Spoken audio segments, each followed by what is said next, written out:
Chapter 160. Why didn't she help? Chu Luiyue sneered in her heart.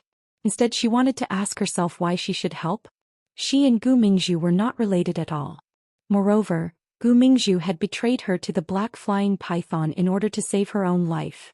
She had yet to settle this score. How could the Gu family have the nerve to ask her to pay for Gu Mingzhu's life? Chu Luiyue said indifferently, the situation was critical at that time. It was already extremely difficult for me to survive. How could I care about other things? Madame Gu, don't forget that it was a black flying python. Do you think I'm its match? Yu Xinling was speechless. Then how did you escape? Who knows if you used my daughter's life in exchange for a way out? Yes, that must be it. Yu Xinling suddenly raised her voice, as if she was certain that Chu Luiyue must have used despicable means to survive. Chu Luiyue was so angry that she laughed. As the saying went, like father like son.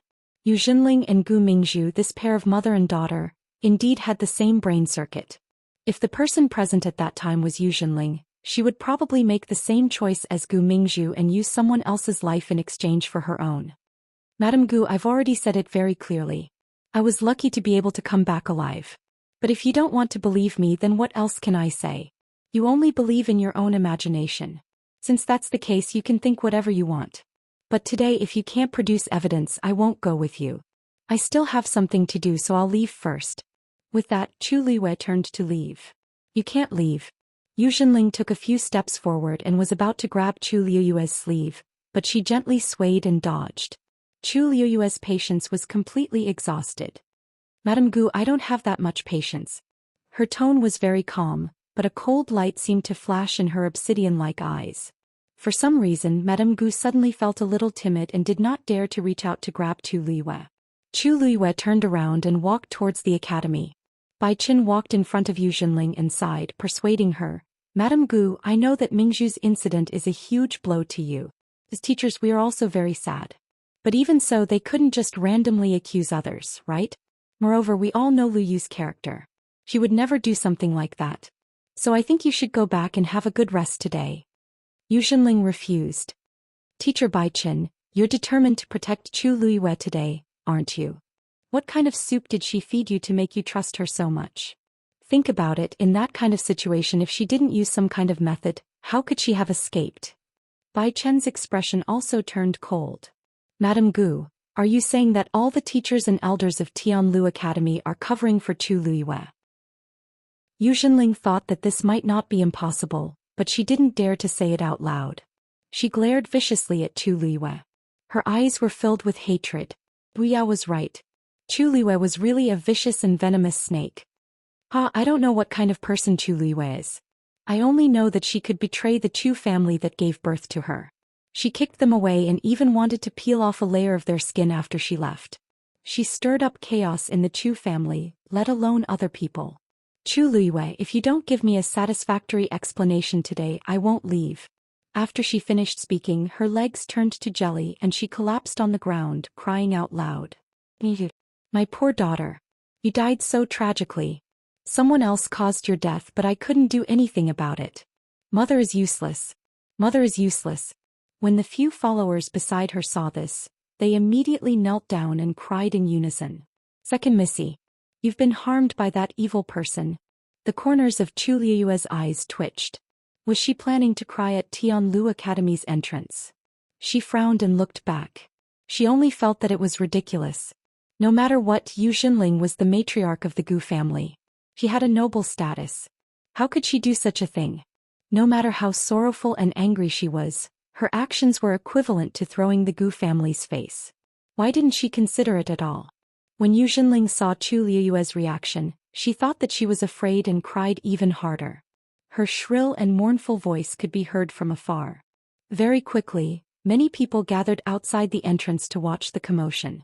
Some people started pointing at Chu Luiyue as if they were gossiping. Bai Qin had never seen such a scene before. He was momentarily stunned.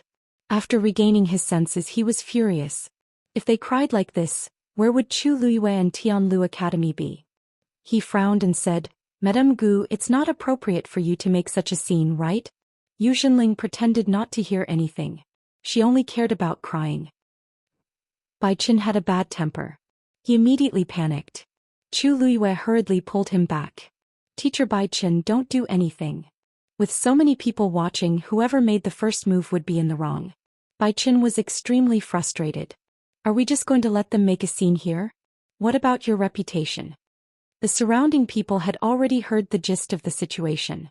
They started discussing in low voices. I was wondering why this person's identity was so special. So she's the Gu family's matriarch. No wonder she dared to go against Tianlu Academy. That's not right. Tianlu Academy is not that easy to provoke. You don't know this, right? Gu Mingzhu was her only daughter. She relied on Gu Mingzhu to stabilize her position in the Gu family. Now that Gu Mingzhu is dead, there are many people coveting her position. She's in danger now.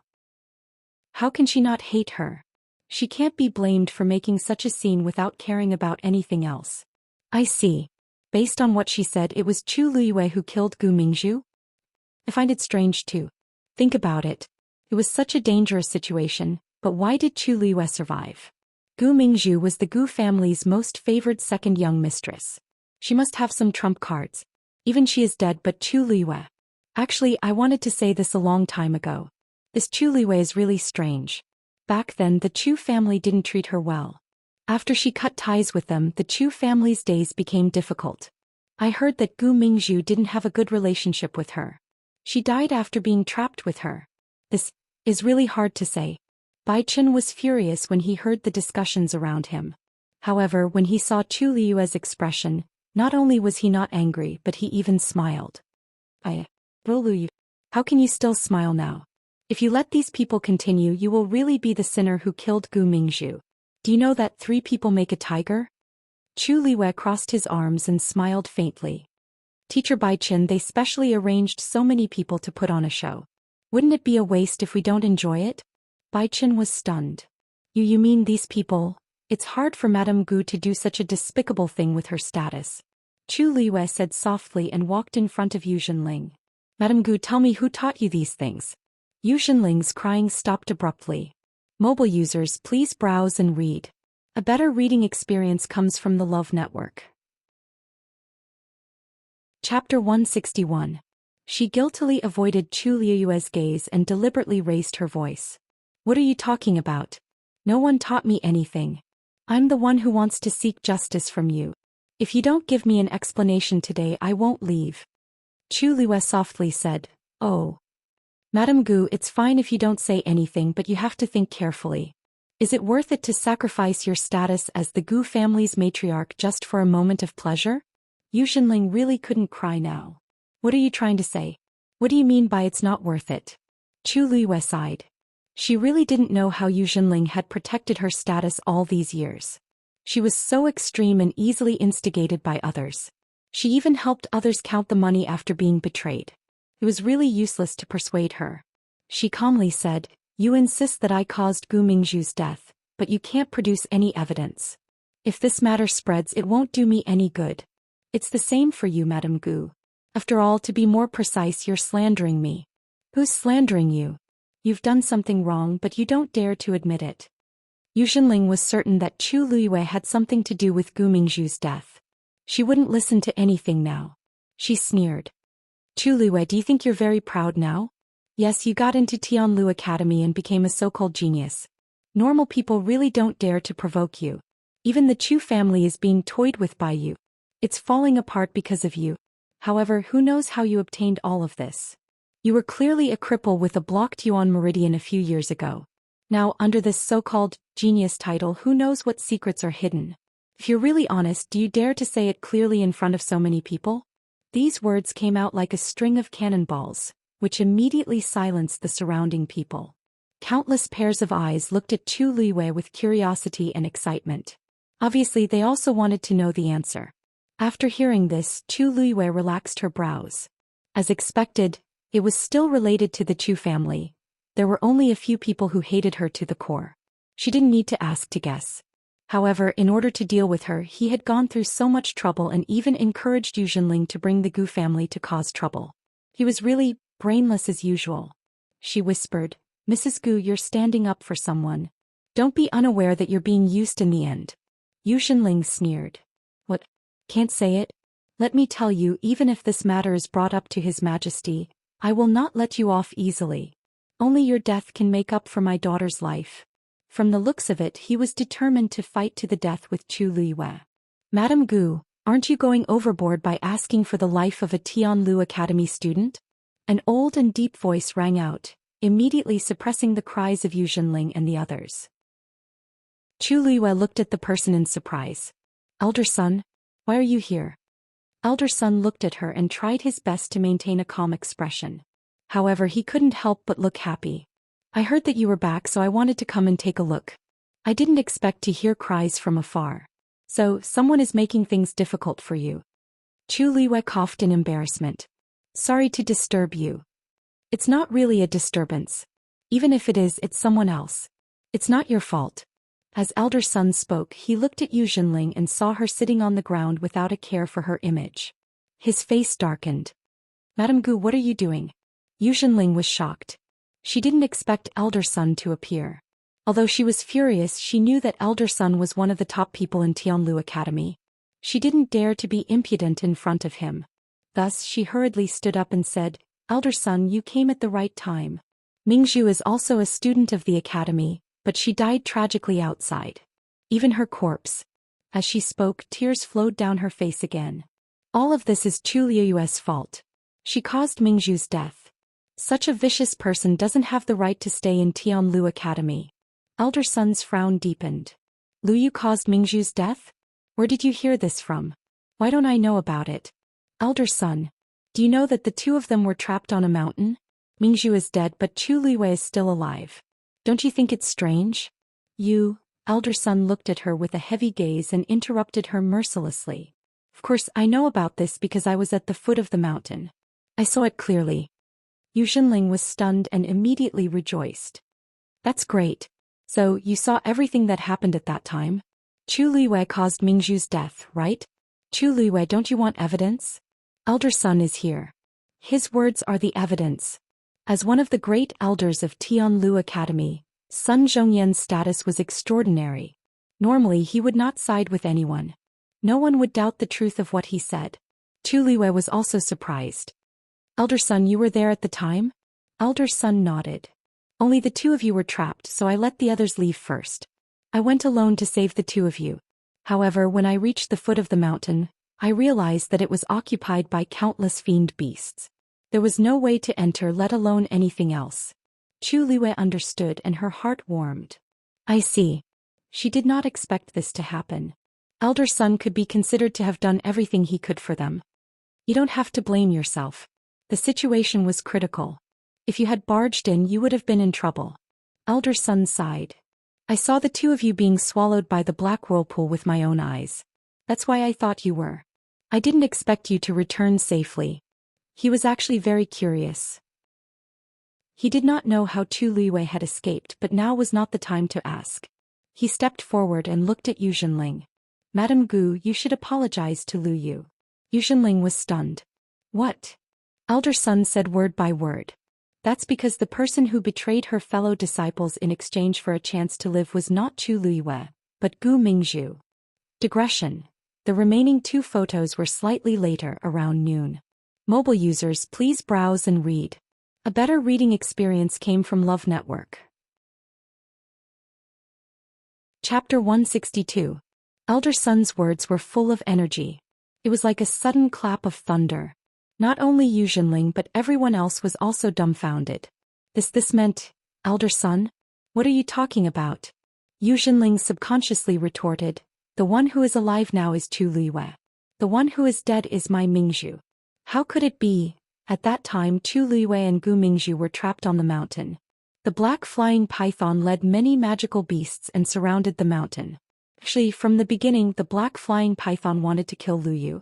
But at that time the black flying python was trapped for some reason. Lu Yu wanted to take the opportunity to escape. But just as she was about to escape, Gu Mingzhu stopped her. Not only did she attack Lu Yu, she also hugged her leg and didn't let her leave. Although I was some distance away, I saw that she was holding Lu Yu back while talking to the black flying python.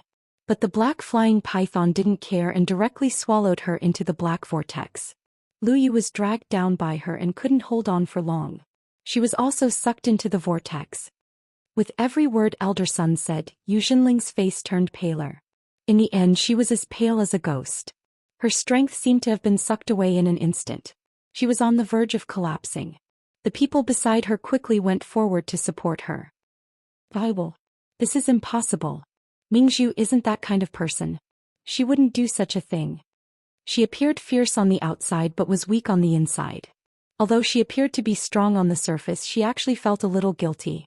Gu Mingzhu was her daughter, so she knew her best. When Gu Mingzhu returned home, she had repeatedly expressed her dissatisfaction with Chu Liyue. Later she made a bet with Chu Liyue and lost 2 level 5 Xian formation diagrams. Gu Mingzhu hated her even more. The two of them were trapped. She might really, Elder Sun said coldly. Madame Gu, are you saying that I'm lying? Yu Xinling couldn't speak. Her forehead was already covered in cold sweat. How could she dare to say that Elder Sun was lying? Moreover, even if she didn't believe it, Elder Sun was a person of virtue and prestige. Others would definitely think that what he said was true. Yesterday when she received Lu Yao's letter, she was blinded by anger. All she wanted was to take Chu Liyue's life. But now even Elder Sun stood up for Chu Liyue. The situation had already been decided. Even if she continued to cause trouble, it would be useless. Seeing Yu Xinling like this, everyone came back to their senses. Yu Xinling originally wanted to cause trouble for Chu Liyue, but now that Elder Sun had spoken, she could no longer pester endlessly. Seeing that the situation was not right, a few people in the crowd quietly turned around and left. Chu Liyue glanced at him but did not stop him. In any case, she had already guessed who was behind this, so she didn't need to waste her energy on these small fries. Just as Yu Xinling didn't know what to do, the sound of hurried footsteps came from afar. The crowd quickly opened up a path. A middle-aged man rushed over with his entourage, looking anxious. When he saw Yu Xinling, his expression became even more unsightly. What are you doing here? Hearing this angry shout, Yu Xinling's body trembled and she turned around. Patriarch? The person who came over was burly and had a square face. He looked dignified without being angry. It was the patriarch of the Gu family, Gu Yunfei. He glared fiercely at Yu Xinling. What did I tell you yesterday? Have you forgotten? Yu Xinling shivered and lowered her head, not daring to look at him. I was just thinking about Mingzhu. Gu Yunfei was about to explode in anger. Everything was fine yesterday, but Yu Xinling suddenly ran to him and said that Chu Liyue must have done something to Mingzhu to be able to come back alive. She said that he must capture Chu Liyue and interrogate her properly. Gu Yunfei was skeptical. He had always doted on Gu Mingzhu. He felt terrible about her death, but he did not lose his rationality. On one hand, this was only their speculation. They did not have any evidence, so they could not accuse Chu Liyue. On the other hand, Chu Liyue's status was different from before. She was highly regarded in Tianlu Academy. How could it be so easy to touch her? He told Yu Xinling not to act rashly and to wait until they had enough evidence. Yu Xinling agreed at that time, but he did not expect her to do it. She even dared to bring people to Tianlu Academy to cause trouble. Looking at Yu Xinling's pathetic state, the Gu family's face and Gu Yunfei's face were all lost. Shut up. Yu Xinling was shocked. She knew that she was in the wrong, so she did not dare to say another word. Gu Yunfei took a deep breath and walked quickly to Old Sun with an apologetic expression. Old Sun, I'm really sorry. I didn't discipline her well, which caused her to cause such a huge commotion. You have always been magnanimous. Please, on account of the fact that we have just lost our daughter, can you let this matter pass? Old Sun waved his hand. You don't have to say that. You don't have to apologize to me. This matter has damaged Lu Yu's reputation. You should ask her. Gu Yunfei was stunned and a little surprised. Old Sun seemed to take special care of Chu Liyue. At the end of the day, Chu Liyue was just a student of the academy. Tianlu Academy's reputation had been tarnished by the commotion today. However, Elder Sun's first consideration was Chu Liyue. He suppressed the shock in his heart and said to Yu Xinling angrily, "Did you hear what Old Sun said? Why aren't you apologizing to Lu Yu?" Yu Xinling widened her eyes. Family head, you want me to apologize to her? She was the matriarch of the Gu family. Who is Chu Liyue? Gu Yunfei said coldly, "Do you want me to apologize on your behalf?" Yu Xinling was shocked and her aura immediately weakened. Without Mingzhu, her position in the Gu family was very dangerous. If she offended the family head now, then she gritted her teeth and her legs felt like they were filled with lead. She walked step by step to Chu Liwei, and her voice seemed to be squeezed out from her throat with difficulty. I'm sorry. Chu Liwei blinked. Madame Gu, what did you say? I didn't hear you clearly. Yu Zhenling was so angry that her whole body trembled. How could she not have heard clearly? She was deliberately making things difficult for her. Gu Yunfei looked at her warningly. Yu Zhenling had no choice but to close her eyes in resentment. I'm sorry. Mobile users, please browse and read. A better reading experience comes from Love Network. Chapter 163. Chu Liwei looked at her sympathetically. I wouldn't dare. Madame Gu is of noble status. I can't accept your apology. However, Madame Gu, you seem to be crying too hard just now. Listen, your voice is hoarse now. Yu Zhenling was so angry that she almost couldn't breathe. Wasn't she mocking her on purpose? That's enough. Gu Yunfei shouted angrily and looked at his subordinates behind him. Hurry up and send Madame Gu back. Take care of her. Yes. They hurried forward and half supported and half forced Yu Zhenling away. With Gu Yunfei here, Yu Zhenling didn't dare to make a fuss no matter how angry she was. She could only leave with them. Gu Yunfei finally heaved a sigh of relief when they were completely out of sight. Elder son Lu Yu, this. Master Gu, elder son already said it very clearly. Gu Mingzhu failed to harm me and lost her life in the end. In fact, it wasn't just this time. It was the same before. She wanted to steal the cub of the golden mane bear but failed and was hunted down instead. Later, she purposely dragged our team down with her, causing us to be threatened by the golden mane bear. If it weren't for our good luck, even Mu Hongyu and the rest wouldn't have been able to escape death, much less me. Chu Liyue's expression was calm, but what she said shocked everyone once again. I'm of ordinary status. It doesn't matter if I die or get hurt.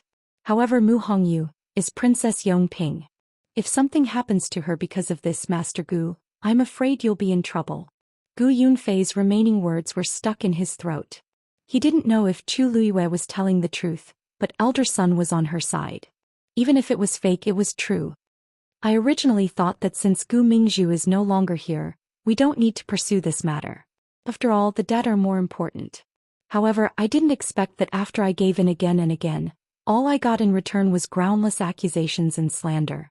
Master Gu, although I'm not a great person, I won't admit to things I haven't done. If others want to slander me, I definitely won't sit back and do nothing. Fortunately, Elder Sun was here today. Otherwise, I wouldn't be able to clear my name even if I jumped into the Yellow River. What do you think? Gu Yunfei felt a chill run down his back. Then what do you want? Chu Liwei paused and smiled. Mrs. Gu has already apologized to me in front of everyone. Of course, I won't hold it against her. Let's just forget about this matter.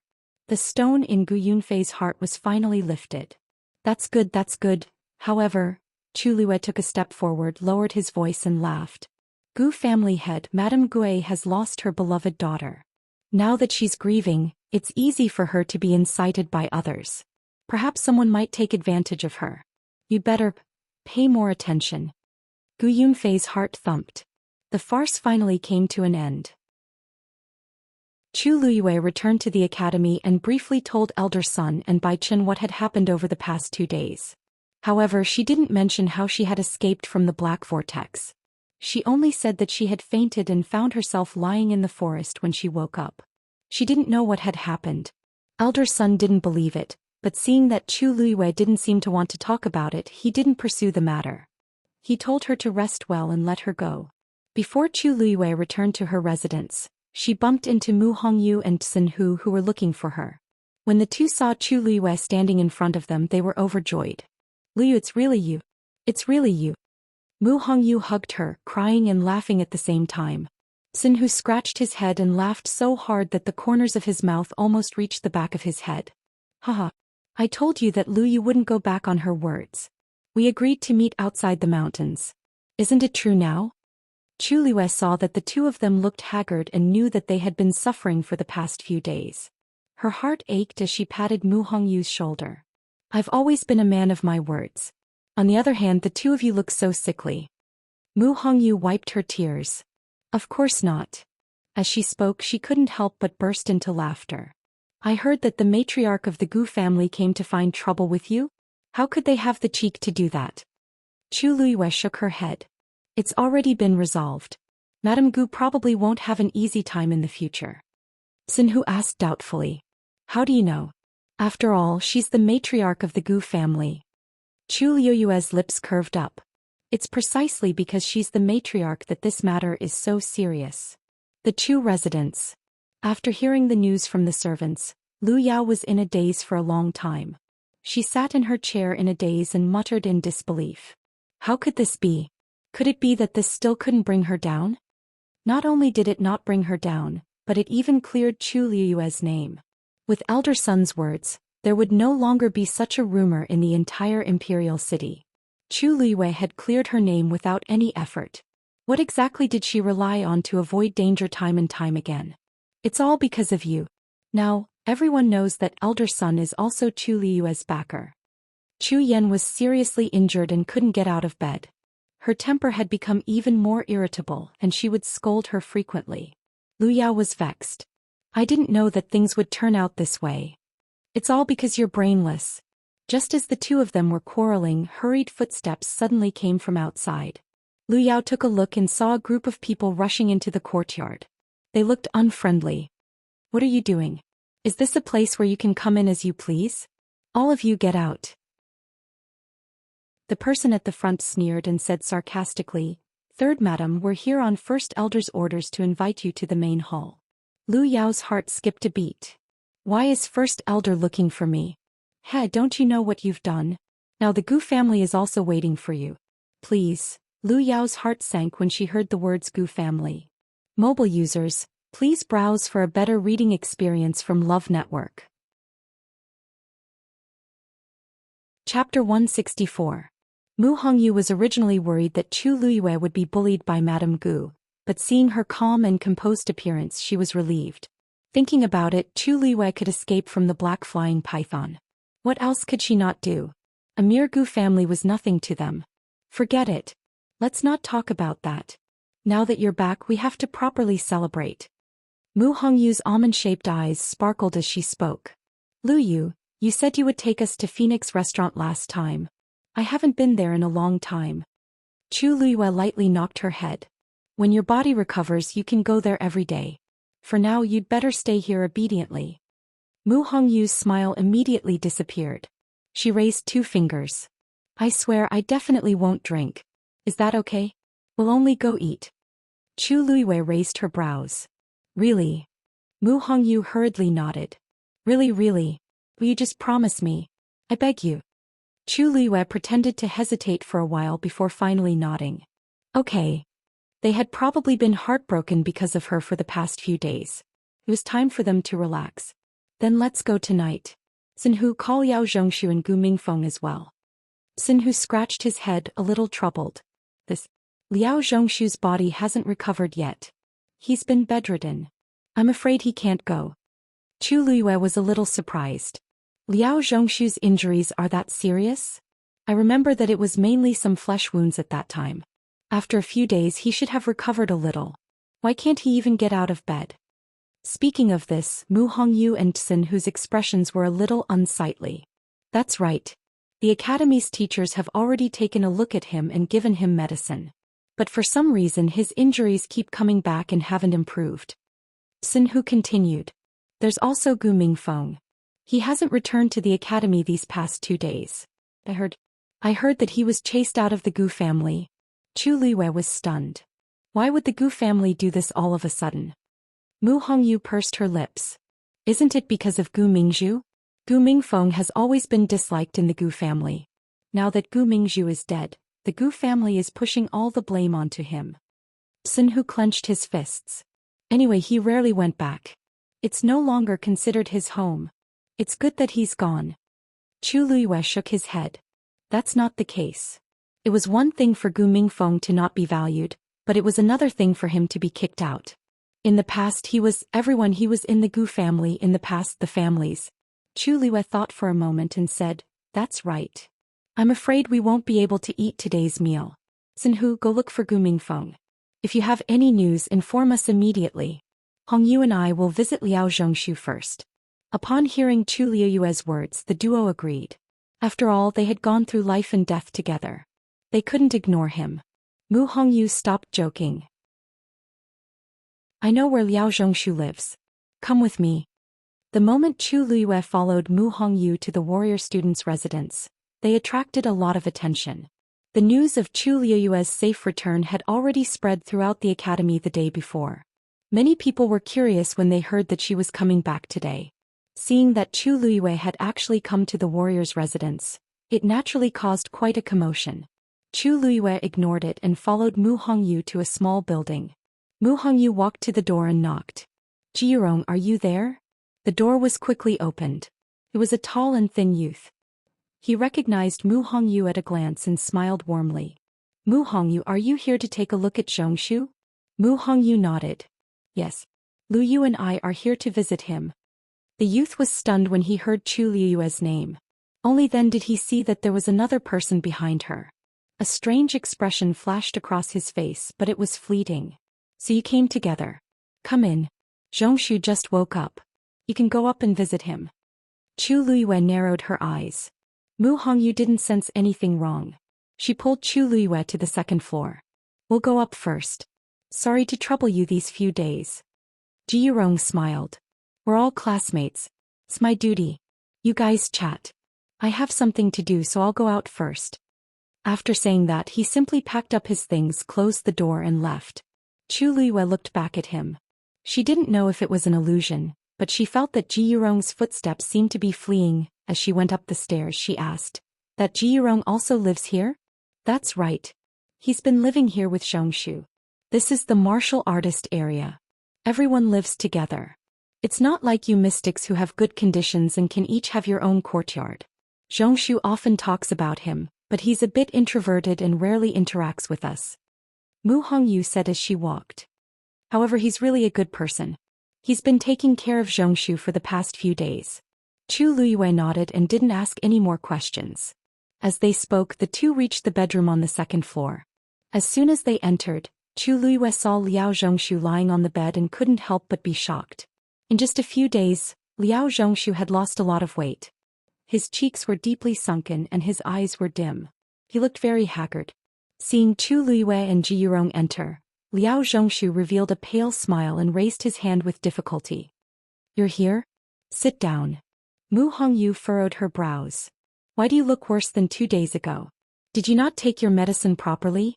Liao Zhongshu shook his head, his voice weak. It's fine if my body doesn't live up to expectations. But Luyuth, it's great that you're back. Even though he was sick, he had heard about Chu Liyue's matters. Thus he was very happy to see her standing here in one piece. Chu Liyue stepped forward and put her hand on his wrist.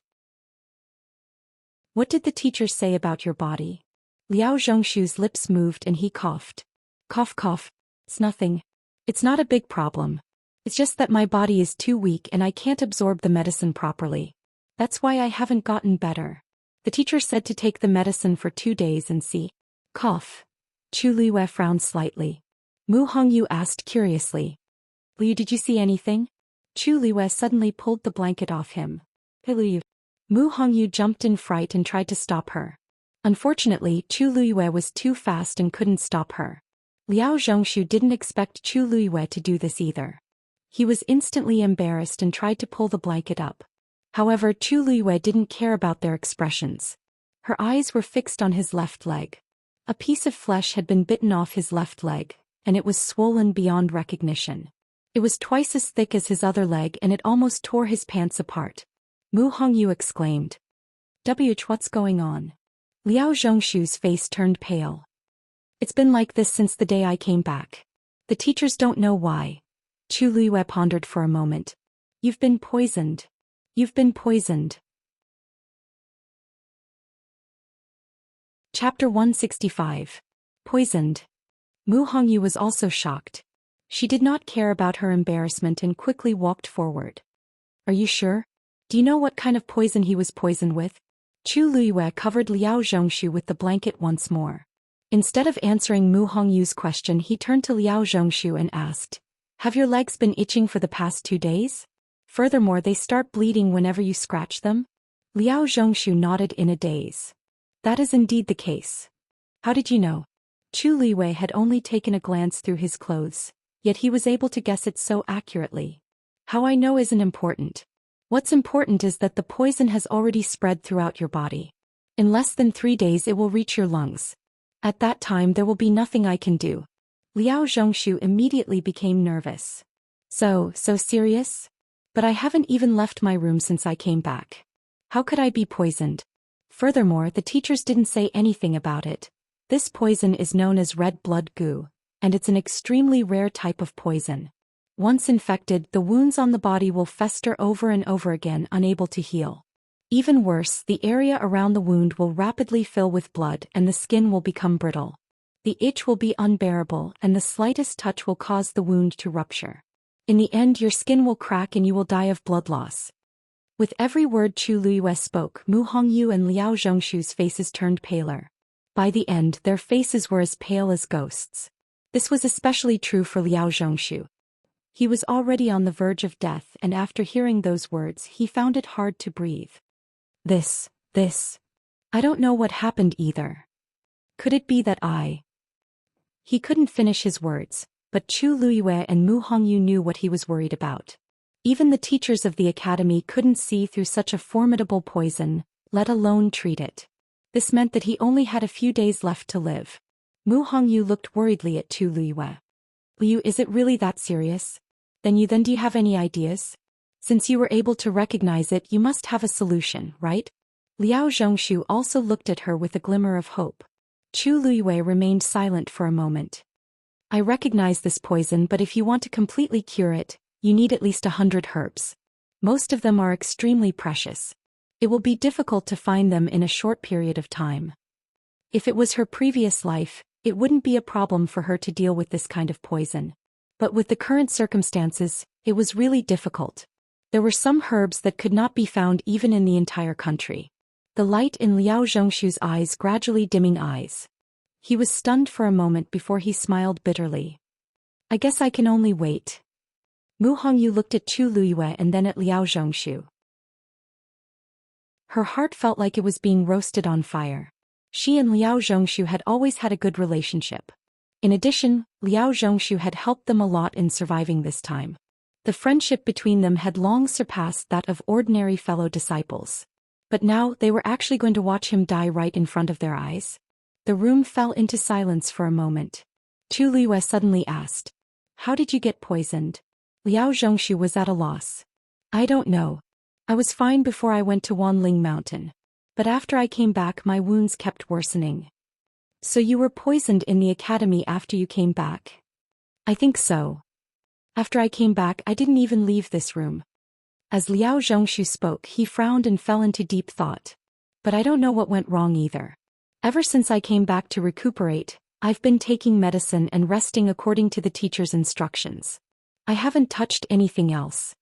Chu Liwei crossed her arms and suddenly asked, "How does Ji Yurong treat you?" Him. He treats me very well. He has been taking care of me for the past few days. Do you suspect that he poisoned me? Liao Zhongshu finally understood what Chu Liwei meant, but he subconsciously denied it. That's impossible. We've been living here since the day we were admitted to the academy. We get along well. Although we're not as close as biological brothers, we have a good relationship. He has no reason to harm me. Mu Hongyu could not help but interrupt. That's right. Liu, I know that Ji Yurong. He's a good person. I don't think he would do such a sinister thing. You can't judge a book by its cover. If it wasn't him, did you poison yourself? Chu Luiyue disagreed with the two's words. If he really didn't do anything, why did Ji Yurong look so guilty when he saw her? Mu Hongyu and Liao Zhongshu were speechless. Chu Luiyue's words were reasonable. What do we do now? We can't just arrest him and interrogate him, right? Then even if he did it, he definitely wouldn't admit to it. Mu Hongyu rubbed her temples and felt that her head was hurting. Chu Luiyue looked around and saw an empty bowl beside Liao Zhongshu. She could faintly smell a faint medicinal fragrance. Is this the bowl you drink your medicine from? So clean. Liao Zhongshu nodded. Every time I drink my medicine, Yurong would immediately wash the bowl. He said that the smell was too strong and he was worried that it would affect my rest. So he would wait until I finished drinking it and wash it before bringing it back. Liao Zhongshu's voice gradually trailed off. He looked at the bowl with a strange expression. Could it really be him? At first he thought that Ji Yurong was taking care of him and was very grateful. But now that he thought about it, it was indeed strange. He was a patient. So what if he smelled the medicine? Even he did not care. Why did Ji Yurong care so much about it? He tried to persuade Ji Yurong not to go through so much trouble, but Ji Yurong always said that it was a small matter. Mu Hongyu suddenly jumped up and ran to the bowl to examine it carefully. Lu Yu, are you saying that there's something wrong with the medicine? Unfortunately, the bowl has been washed clean. There's no evidence left. Why don't we check it the next time Zhongshu drinks his medicine? Chu Liuyue's red lips twitched as she shook her head. He won't do anything else. The previous poison is enough. We just need to wait for a few more days. Moreover, Ji Yurong should have sensed her vigilance and would not give her any chance to investigate. Mu Hongyu was dejected. Then what should we do? Liao Zhongshu forced a smile. Hongyu, don't think about it. Even if we find something now, it's probably too late. My body. Chu Liwei shook her head in disagreement and smiled faintly. The more it's like this, the more we have to investigate. We can only hope to get the antidote if we find the person who poisoned you. Rest well first. Hongyu and I will go and investigate. After telling Liao Zhongshu to rest well, Chu Luiyue and Mu Hongyu left together. After they walked out of the door, Mu Hongyu looked back and worriedly asked, "What's wrong? Liu, how are we going to investigate now? Without the antidote, Zhongshu won't last more than a few days. Will we be able to make it in time?" Chu Liwei looked up in a certain direction. So the most important thing for us now is to stop the poison from spreading in his body. Mu Hongyu was stunned. Didn't you say that the antidote is difficult? It's difficult to completely detoxify the poison, but it's not that difficult to suppress the poison. Chu Liwei walked forward as she spoke. Hey, where are you going? Chu Liwei did not even turn around. Heavenly Medicine Pavilion. Mobile users, please browse and read. A better reading experience comes from Love Network. Chapter 166. Mu Hongyu was shocked and hurriedly followed him. Heaven Medicine Pavilion? Isn't that where the academy stores all kinds of herbs? Are you going there now, to get the herbs? Chu Luiyue nodded. As the top academy in country Yaochen, Tianlu Academy should have a lot of good stuff stored there. Let's go take a look first. I'll go by myself. Go and check if Ji Yurong has been acting strangely recently or if he's been in contact with anyone. He's from an ordinary family, so he must have gotten the poison from someone else. Mu Hongyu was a little hesitant. It's not a problem for me to check, but Heaven Medicine Pavilion? That place is the Celestial Physician's territory. I'm afraid it won't be easy for you to get the herbs there. Mu Hongyu's words were very tactful. In fact, for so many years, other than the Celestial Physician's people, it was difficult for others to even enter Heaven Medicine Pavilion. It was not that they did not allow people to enter, but the rules were too strict. The academy required that every student who wanted to get herbs from Heaven Medicine Pavilion had to make a declaration. They would only be allowed if they had a good reason. If it was the Celestial Physicians group, they could easily get what they wanted as long as they said that they wanted to refine medicine. However, it was not so simple for warriors and Celestial Physicians group. Chu Liwei raised his brows. Then are warriors and Xian masters not qualified to go? That's not it. Actually, we only go there once in a while when we're injured. Mu Hongyu wrinkled her nose and was a little indignant. You don't know, but the Celestial Physicians group is very arrogant. They're very hard to please. Chu Liwei laughed. Celestial Physicians' requirements for talent were very high. Normal Celestial Physician did have this problem. Although I didn't cultivate there, I passed the Celestial Physician's exam. They won't make things difficult for me, right? Mu Hongyu pursed her lips. That might not be the case. Chu Liwei patted her arm.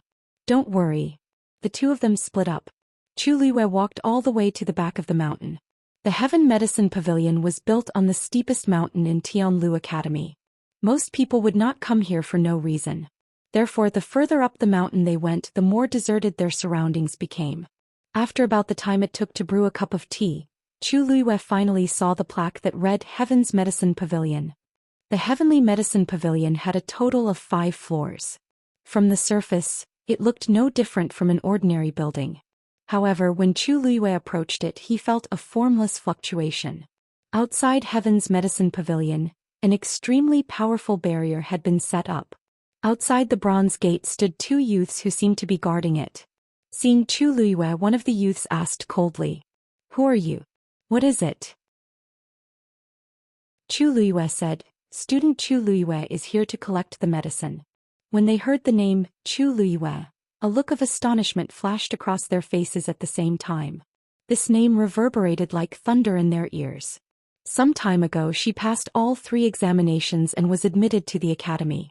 She was also a genius who took first place in the Warrior Division and second place in the Xian Master Division on the same day. Even though they did not care much about the Warrior Division and Xian Master Division, they had heard this name more than once. They did not expect that she would actually come here. "You're Chu Luiyue?" The youth who asked the question carefully sized up Chu Luiyue. Chu Luiyue nodded. "You have to declare if you want to collect medicine from Heaven's Medicine Pavilion. Fill in the form first." As he spoke, the other youth waved his sleeve and an item flew toward Chu Luiyue. Chu Luiyue raised his hand to catch the item and raised his eyebrows slightly. It was actually a wooden board and a writing brush. The wooden board was charred black and was only the size of a palm. It was also very rough to the touch. "Write down the item you want on this and we will send it in for verification. After the verification, the item will be given to you." The youth spoke indifferently as if he was doing business. Chu Luiyue flipped through the items in his hand and smiled. It seemed that Mu Hongyu was right. This group of people from Celestial Physician Division was truly extraordinarily arrogant and liked to make things difficult for others. This charred wooden board was not ordinary wood, but the trunk of a black sage vine. It was born like this and its texture was hard. Even if an average person used a knife to carve, they might not be able to leave a mark on it. As for writing, this writing brush was clean without a speck of ink, so how could he write? Chu Luiyue waved the item in his hand. "Just write it on this." The 2 youths nodded in unison, looking like they were watching a joke. Chu Luiyue did not say anything else. He picked up the brush and started writing on the wooden board. The brush did not leave a single mark on the black wooden board.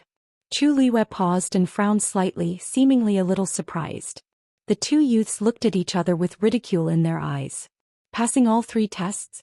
Genius? Seems like this is all there is to it." Chu Luiyue looked up and smiled apologetically. "I'm sorry, there seems to be a problem with this item. Can I trouble you to change it for me?" "Change it? Each person can only have one at a time." "How can?" One of the youths immediately refused, but before he could finish, the person beside him suddenly interrupted him.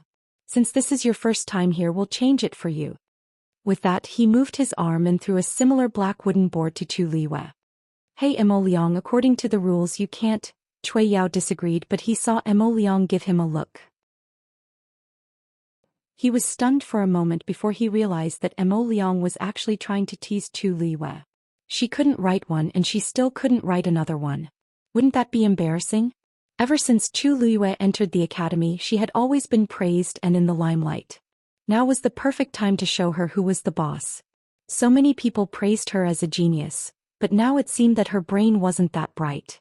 The 2 exchanged a look of understanding and didn't say anything else. They just looked at Chu Luiyue, waiting for her to make a fool of herself. Sure enough, Chu Luiyue still couldn't leave a mark on it. She paused, seeming a little embarrassed and confused. Cui Yao and Emo Liang almost couldn't hold back their smiles. "Chu Luiyue, it seems like there's a problem with this one too. How about we change it for you?" Emo Liang said loudly, his tone mocking. Chu Luiyue looked at him and hesitated for a moment before saying, "Then I'll have to trouble you." "No trouble, no trouble. We're all from the same school, so it's only right that we help each other." Emo Liang held back his laughter and threw another wooden board to Chu Luiyue. This time, Chu Luiyue had a total of 3 boards in her hands. "Hey Chu Luiyue, if this still doesn't work, why don't we just give you a few more? Once you try 100 times, you'll definitely find a good one, right?" "Ah." Cui Yao didn't hide his ridicule and laughed out loud. Even a fool would be able to see the problem at this point. But unexpectedly, Chu Luiyue didn't show the slightest bit of embarrassment. Instead, she smiled and shook her head. "No need, these are enough." With that, she walked to the side and plucked an apricot leaf. Seeing her actions, Cui Yao's laughter came to an abrupt stop. Liang also felt a bit uneasy. Chu Luiwei used the apricot leaf to lightly wipe the blackboard, then started writing again. As the tip of the brush moved, a smooth white handwriting could be clearly seen. Mobile users, please browse for a better reading experience from LoveNet. Chapter 167. Black sage vine and bitter apricot leaf were natural enemies. After wiping with bitter apricot leaf, a thin layer of coating would be left. Although the brush didn't have ink, it was made of snow wolf fur and could easily leave a mark on it. This method was simple, but those who didn't understand it would be stumped. The Cui and Yao duo wanted to use this to make things difficult for Chu Luiwei and embarrass her once. When Chu Luiwei said that the item was broken and asked to change it, the two were secretly pleased with themselves, thinking that they had succeeded in pranking her. But now, looking at the words on the blackboard, they couldn't laugh anymore. The smile on Cui Yao's face didn't fade, but his eyes were full of shock. He looked very stiff and strange. Liang wasn't any better. He realized almost immediately, Chu Luiwei did it on purpose. She clearly knew what to do but pretended not to know. They thought that they had tricked her, but in fact they were under her control. When the two of them were laughing at her, she was probably very pleased with herself. Chu Luiwei wrote a line, then looked up at the two with a slight smile. So this thing isn't broken. Look, it's written quite smoothly. Cui Yao's expression was so ugly that it looked like he had swallowed a fly. Liang pointed at Chu Luiwei, suppressing his anger. You already knew how to write this. You tricked us? Chu Luiwei blinked. That's right. She said it so casually that the two men didn't know what to say for a moment. This Chu Luiwei was too arrogant. How dare you? Chu Luiwei, do you know where you are? How dare you deceive us in public? Liang cursed angrily. Chu Luiwei smiled faintly. Weren't you two the ones who made things difficult for me first? I just came to take some herbs and you tried to stop me. I'm just giving you a taste of your own medicine. Is that too much? Chu Luiwei's words silenced the two. Yes. It was true that they were the first to make things difficult for her, but this was the usual practice. Other than the celestial physician, everyone who came here was always like this. Chu Luiwei was no exception. It was just that, he didn't expect that he would kick an iron plate. Not only did he fail to trick Chu Luiwei, but he also became a joke. Chu Luiwei lowered his head and continued writing. Senior brothers, please wait for a moment. I still have a lot of things to write. When Cui Yao and Cui Yao heard this, they immediately looked over, only to see Chu Luiwei's pen moving like a dragon. His movements were smooth as if he didn't need to think at all. In a short period of time, the black wooden board was already half filled. However, Chu Luiwei had no intention of stopping. Only then did the two of them realize that things seemed to have spiraled out of control. Chu Luiwei had clearly come prepared. Most importantly, she had 3 black wooden boards in her hands. Liang swallowed his saliva with difficulty. Chu Luiwei, each person can only fill in 1 piece of paper at a time. Hurry up and return the remaining 2 black sage vines. Chu Luiwei didn't even raise her head. Senior brother, you gave these to me. There's no reason why I can't write them, right? Cold sweat dripped down Liang's forehead. I told you to stop writing. If the teacher knew that he had given Chu Luiwei 3 black sage vines at once, he would definitely punish him. At this moment, Chu Luiwei had already filled up the first black sage vine. She took the remaining 2 and smiled brightly at the two. I really can't refuse senior brother's kindness. With that, she continued to write on the 2 blank black sage vines. What a joke. To help Liao Zhongshu stop the poison, she needed a lot of herbs. Moreover, these 2 people were deliberately asking for trouble. Wouldn't it be inappropriate if she didn't repay them properly? Seeing Chu Luiwei's actions, Liang's heart sank bit by bit. Finally, Chu Luiwei filled up the 3 black sage vines and handed them over. Senior brother, these are the herbs I need this time. Please send them in for the teacher's approval. Liang's body stiffened. Seeing the smile on Chu Luiwei's face, Cui Yao was furious. He snatched the things away. Don't bite off more than you can chew. I'd like to see if the teacher will approve it for you. With that, she opened the door and walked in. Bang! The door closed again. Chu Luiwei shrugged, took a few steps back and waited patiently. Liang was jolted awake by the sound of the door closing and returned to his senses. Cui Yao was right. Chu Liuyue's writing wasn't the most important thing. As long as the teacher didn't approve it, it would be useless for her to write. She wasn't from the Celestial Physicians team and this was her first time here. If she only wanted 1 or 2 ordinary herbs, the teacher might give them to her. However, she had asked for too much from the start. This request would definitely not be approved. With that thought, he finally heaved a sigh of relief. The waiting time was always unbearable. Mo Liang glanced at the door from time to time, but Cui Yao didn't come out. His mood became more and more restless. That's not right. The teacher would definitely reject the request. Cui Yao should have come out by now after being in there for so long. Why hasn't she come out yet? He looked back at Chu Liyue, only to see her standing there with her hands behind her back. She looked relaxed as if she wasn't worried about her request at all. This made him even more annoyed and he frowned. After another 15 minutes, the door opened again and Cui Yao came out. Apart from the black sage vine that had already been erased, he didn't have any other herbs in his hand. He didn't pass. Mo Liang was delighted and quickly went up to him. What took you so long? Is the teacher busy? Is that why he rejected me so late? Cui Yao's expression was a little strange. She handed the black sage vine to Mo Liang and walked to her seat on the other side without saying anything. Mo Liang felt something was wrong. What's wrong? Cui Yao looked at Chu Liyue with a complicated expression and said with difficulty. Her list has passed. How is that possible? Mo Liang jumped to his feet in disbelief. Cui Yao rubbed her face. Teachers were wrong, said that there were too many things and some of them were placed in remote locations. He said that it would take some time to prepare them. Later he will personally come out with the things. Love Network has a better reading experience. Chapter 168. Mo Liang thought he was hallucinating, but Cui Yao didn't seem to be joking. He was stunned for a while before he muttered, How is this possible? Cui Yao didn't want to say another word. How could he not be shocked? He wanted to ask the same question too. When he handed the list over, Mr. Zhuorong frowned and looked at it for a long time. However, as he looked at it, his brows relaxed and there was a hint of excitement in his eyes. Then he put aside his work and went to prepare the herbs himself. Cui Yao thought of the smile on Mr. Zhuorong's face when he left and felt awkward. Mr. Zhuorong had always been strict. He wouldn't even approve the list of Celestial Physicians students. However, Chu Liyue. She wrote 3 black sage vines. How could she do that? Thank you, senior. I'll wait here then. Chu Liyue said with a smile. Cui Yao looked away. Out of sight, out of mind. Mo Liang wanted to ask more, but seeing Cui Yao's expression he could only swallow his words. There was an awkward silence in the room. After a few minutes the door finally opened again. A slightly plump middle-aged man walked out quickly. When he saw Chu Liyue standing in front of the door, his eyes lit up. You're Chu Liyue? Chu Liyue nodded. Greetings, Mr. Zhuorong. Zhuorong laughed and waved a golden bag in his hand. There's no need to stand on ceremony. The things you want are all here. Chu Liyue was surprised. A Qianquan bag? You know what this is? Zhuorong didn't expect Chu Liyue to recognize the Qianquan bag.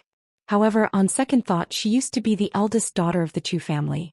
It wasn't surprising that she knew about it. That's right. This is indeed a Qianquan bag. You asked for too many things, so I put them all here for convenience's sake. After you go back, take out all the things inside and return this Qianquan bag. Zhuorong's words were filled with pride, but Mo Liang and the other man beside him had already widened their eyes in shock. Zhuorong Laosher is actually so generous to Chu Liyue? That Qianquan pouch was extremely precious. It was priceless. Even the teachers in the academy might not necessarily have one. Zhuorong Laosher had only obtained this item because he had saved a person of high status a few years ago. At that time he had attracted the envy of many people. Normally it would be difficult for them to even take a look at it. However, Mr. Zhuorong had actually lent it to Chu Liyue. Chu Liyue was also very surprised. If it was in her previous life, a Qianquan bag wouldn't be considered a treasure to her. However, this was country Yaochen, so there shouldn't be many people who had it. This was the first time Mr. Zhuorong had met her and he was really taking care of her. The smile on her face deepened. She took a few steps forward and took the Qianquan bag with both hands. Thank you, Mr. Zhuorong. I will return it as soon as possible. How could he not take advantage of a free lunch? There's no rush. I have a few questions that I would like to ask you. You have to answer truthfully. Chu Luiyue looked at his expression and already guessed what he wanted to ask. She nodded lightly. Teacher, please ask. I will definitely tell you everything I know. Zhuorong chuckled. All right. Tell me first. Did you write that list yourself? Yes. Zhuorong's eyes suddenly lit up. Why did you write this list? Are you refining medicine for someone? Chu Luiyue didn't hide it. Yes, this medicine is indeed for a friend. Is that person Liao Zhongshu? Zhuorong asked anxiously. Chu Luiyue's lips curled up slightly. That's right. It's him. I knew it. Zhuorong slapped his thigh. Previously he had also gone to check on Liao Zhongshu's injuries. He secretly guessed that he might have been poisoned, but he didn't know what kind of poison it was. Even after discussing it with the other teachers, he still couldn't come to a conclusion. However, when he saw Chu Luiyue's list, he suddenly realized that there were a few medicinal herbs in the list that seemed to be compatible with Liao Zhongshu's current condition. This was also the reason why he had to personally prepare the medicinal herbs. He wanted to meet Chu Luiyue and get to the bottom of this matter. You know about his condition? Zhuorong asked vaguely. Chu Luiyue's eyes flickered slightly. I have seen a similar situation in the past. Zhuorong took a deep breath. So, this prescription. I came across this prescription by chance and I don't remember it very clearly. Since I have no other choice, I decided to give it a try. As soon as Chu Luiyue said those words, disappointment surfaced on Zhuorong's face. I see. He thought that Chu Luiyue was the one who came up with this prescription. However, upon thinking about it, he found this idea ridiculous. There were so many teachers in the academy who couldn't do anything about it. How could a mere student like Chu Luiyue come up with such a prescription? Even the principal might not be able to do it. Zhuorong's agitation gradually calmed down, but he was still pleased that Chu Luiyue was able to help Liao Zhongshu. You can head back first. I will personally head over with the other teachers later. Chu Luiyue nodded. Then I will take my leave. With that, she turned around and left with the Cosmos sack. Zhuorong turned to the two behind him. In the future, if that lass wants to take medicinal herbs, just let her do so. Don't let what happened today happen a second time. Do you understand? Cui Yao and Mo Liang were confused by the conversation, but they could vaguely sense that Chu Luiyue did have some talent in the field of celestial physician. Furthermore, Zhuorong also thought highly of her, so they didn't dare to say anything else. They could only agree to it. Yes. I will definitely keep it in mind. When Zhuorong saw that the two of them still looked somewhat unwilling, he shook his head inwardly and said earnestly, he said in a serious tone, don't think that you are better than others just because you are a celestial physician. There will always be someone better than you. Mo Liang couldn't help but ask, Mr. Zhuorong, do you mean that Chu Luiyue is more talented than us? Zhuorong looked at the two with pity. She keeps a low profile, but you think she is useless. Don't say such childish things in the future. You will only make a fool of yourself. Do you understand? Digression. It's my birthday today. More chapters tonight. Mobile users, please browse for a better reading experience from Aiwa. Chapter 169. Chu Luiyue brought the herbs back to her residence. She took out all the herbs from the Qingkuan bag and placed them in order. Just as she was about to return to Heaven's Medicine Pavilion to return the Qingkuan bag to Zhuorong, she heard a commotion outside. She walked to the door and just as she opened it, she saw Zhuorong bringing a few other teachers into the courtyard. When Zhuorong saw her, he immediately smiled. Lu Yu, these are the teachers who diagnosed Liao Zhongshu previously. I brought them here to see you. The few teachers silently sized up Chu Luiyue. Zhuorong said that Chu Luiyue knew what kind of poison Liao Zhongshu was afflicted with and had a way to temporarily suppress the poison in his body. They were shocked and curious, so they followed Zhuorong here. However, they were more suspicious in their hearts. Chu Luiyue didn't even go to the celestial physician's place to cultivate. Furthermore, during the entrance examination, didn't they say that her talent in this field was limited? Why did it sound like she was very formidable now? Chu Luiyue knew that they weren't here to see her, but to see how she was going to refine those herbs. She didn't point it out. She greeted the teachers and invited them into the house. Zhuorong teacher, you came at the right time. I just took out the herbs from the Qianquan bag and returned it to you. Chu Luiyue said as she returned the Qianquan bag to Zhuorong. Zhuorong accepted it with a smile. You're quite nimble. If there's such a thing in the future, don't hesitate to ask. Chu Luiyue pursed her lips and smiled. Then Luyu will thank you in advance. The conversation between the two of them made the other teachers beside them secretly shocked. Zhuorong usually treasured this Qianquan bag so much that he wouldn't even let them borrow it. But now he was very generous to Chu Luiyue. Those are the herbs you took from Heaven's Medicine Pavilion? Another teacher pointed at the jade boxes piled up in the room and asked. Isn't this a little too much? Chu Luiyue smiled faintly. Teacher Xianxia, don't worry. Luyu knows how difficult it is to obtain these herbs. He will definitely make the best use of them and won't waste any of them. Xianxia looked at her suspiciously. Make the best use of everything? How are you going to refine so many herbs by yourself? Aren't you exaggerating a little? Chu Luiyue didn't try to defend himself. Enough. Xianxia, you don't even know what kind of poison Liao Zhongshu was poisoned with. Why are you still talking so much? Zhuorong's words made Xianxia swallow his remaining words. He snorted. Good. Let's hear what you have to say first. The remaining few immediately pricked up their ears. Chu Luiyue was slightly moved.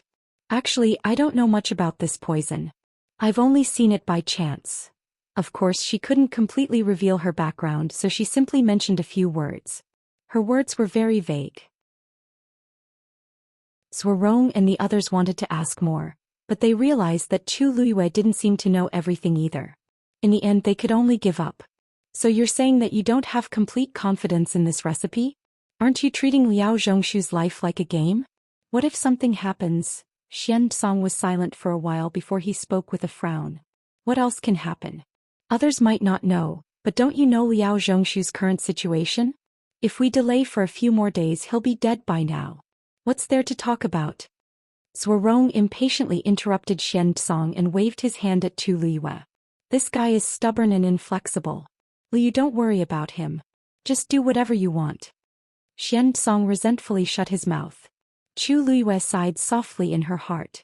She originally wanted to quietly refine the medicine for Liao Zhongshu, but she didn't expect Zhuorong to be so interested in this matter. From the looks of it, they clearly wanted to see how she would refine the medicine. Chu Luiyue decided to ignore them. She walked over to take out the herbs and began to prepare them one by one. The Imperial Palace, the Imperial Study. Rong Xiu stood quietly outside the door wearing a large black cloak. He was tall and slender, and just by standing there he seemed to make the surrounding scenery lose its color. Many palace maids looked at him from afar, their eyes full of admiration. Your Highness Princely is really good looking. I don't think there's anyone in the imperial capital who can compare to him just from his elegant bearing alone. Isn't that so? When His Highness Prince Li appeared at the Crown Prince's birthday banquet, he won the hearts of countless women. It's a pity that His Highness Prince Li's health isn't good and he doesn't come to the palace often. It's hard to even meet him. I wonder which noble lady will have the honor of marrying His Highness Prince Li in the future. Sigh, it's a pity that His Highness Prince Li is weak and doesn't have any real power. He's just an idle prince and can't be considered the best. So what? It's already a lifetime of good fortune to be able to see that face every day. Who dares to ask for more? His Highness Prince Li used to be very powerful, but now? Sure. You dare to say that? Do you want to die? Bang. The sound of something breaking suddenly came from the study. The palace servants hiding in the dark were startled and immediately scattered like birds and beasts. Rong Xiu looked up and one couldn't see any emotions in his deep eyes. Someone hurriedly retreated from the imperial study. Your Majesty, please calm down. Your Majesty, please calm down. I'll leave now. This battered and exhausted person was the first elder of the Chu family, Chu Shao. He wiped the cold sweat off his head. His entire body was covered in dust. He originally came to see His Majesty today to plead for the Crown Prince, but he didn't expect that the moment he mentioned the Crown Prince, His Majesty would fly into a rage and chase him out. Only then did he realize that the Crown Prince had really angered His Majesty this time. He was the one who was truly stupid to come here so rashly. Chu Shao heaved a heavy sigh. Too many things had happened during this period of time. His mind was actually starting to become muddled. turning to any doctor in a desperate situation, had instead put himself and the crown prince in even more danger. Eunuch Min also walked out and glanced at Zhou Xian. Lord Zhou Xian, please don't come to the palace during this period of time. Zhou Xian wanted to say something but hesitated. In the end he could only agree. Thank you, Eunuch Min. Eunuch Min despised him in his heart. Zhou Xian was old and muddle-headed. Chu Ning was now highly favored by the emperor and was already somewhat dissatisfied with the Chu family. Yet he chose to enter the palace at this time to plead for the crown prince. Was he not afraid of dragging the entire Chu family down with him? Eunuch Min couldn't be bothered with him. He looked up at Rong Xiu, who was standing not far away. His face immediately filled with an eager smile as he took small steps forward. Your Highness Princely, you're finally here.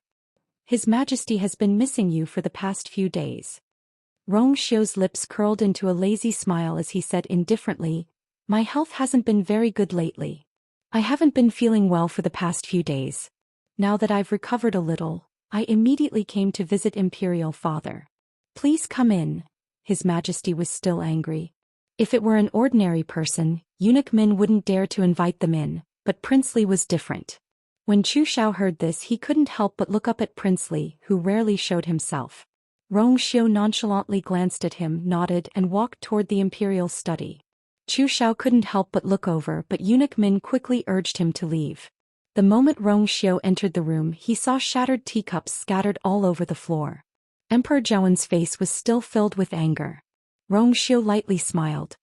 Father, what made you so angry? It's not worth mentioning. When Emperor Zhou saw him, his expression became much gentler. On the other hand, have you been feeling better recently? Thank you for your concern, Father. I'm already much better and I can already go out and walk around these few days. Emperor Zhou heaved a sigh of relief, but he still knitted his brows. You can't keep being like this. When there's a chance, I'll definitely find a stronger celestial physician to take a look at you. Rong Xiu smiled and looked nonchalant. I was born like this and I've already gotten used to it.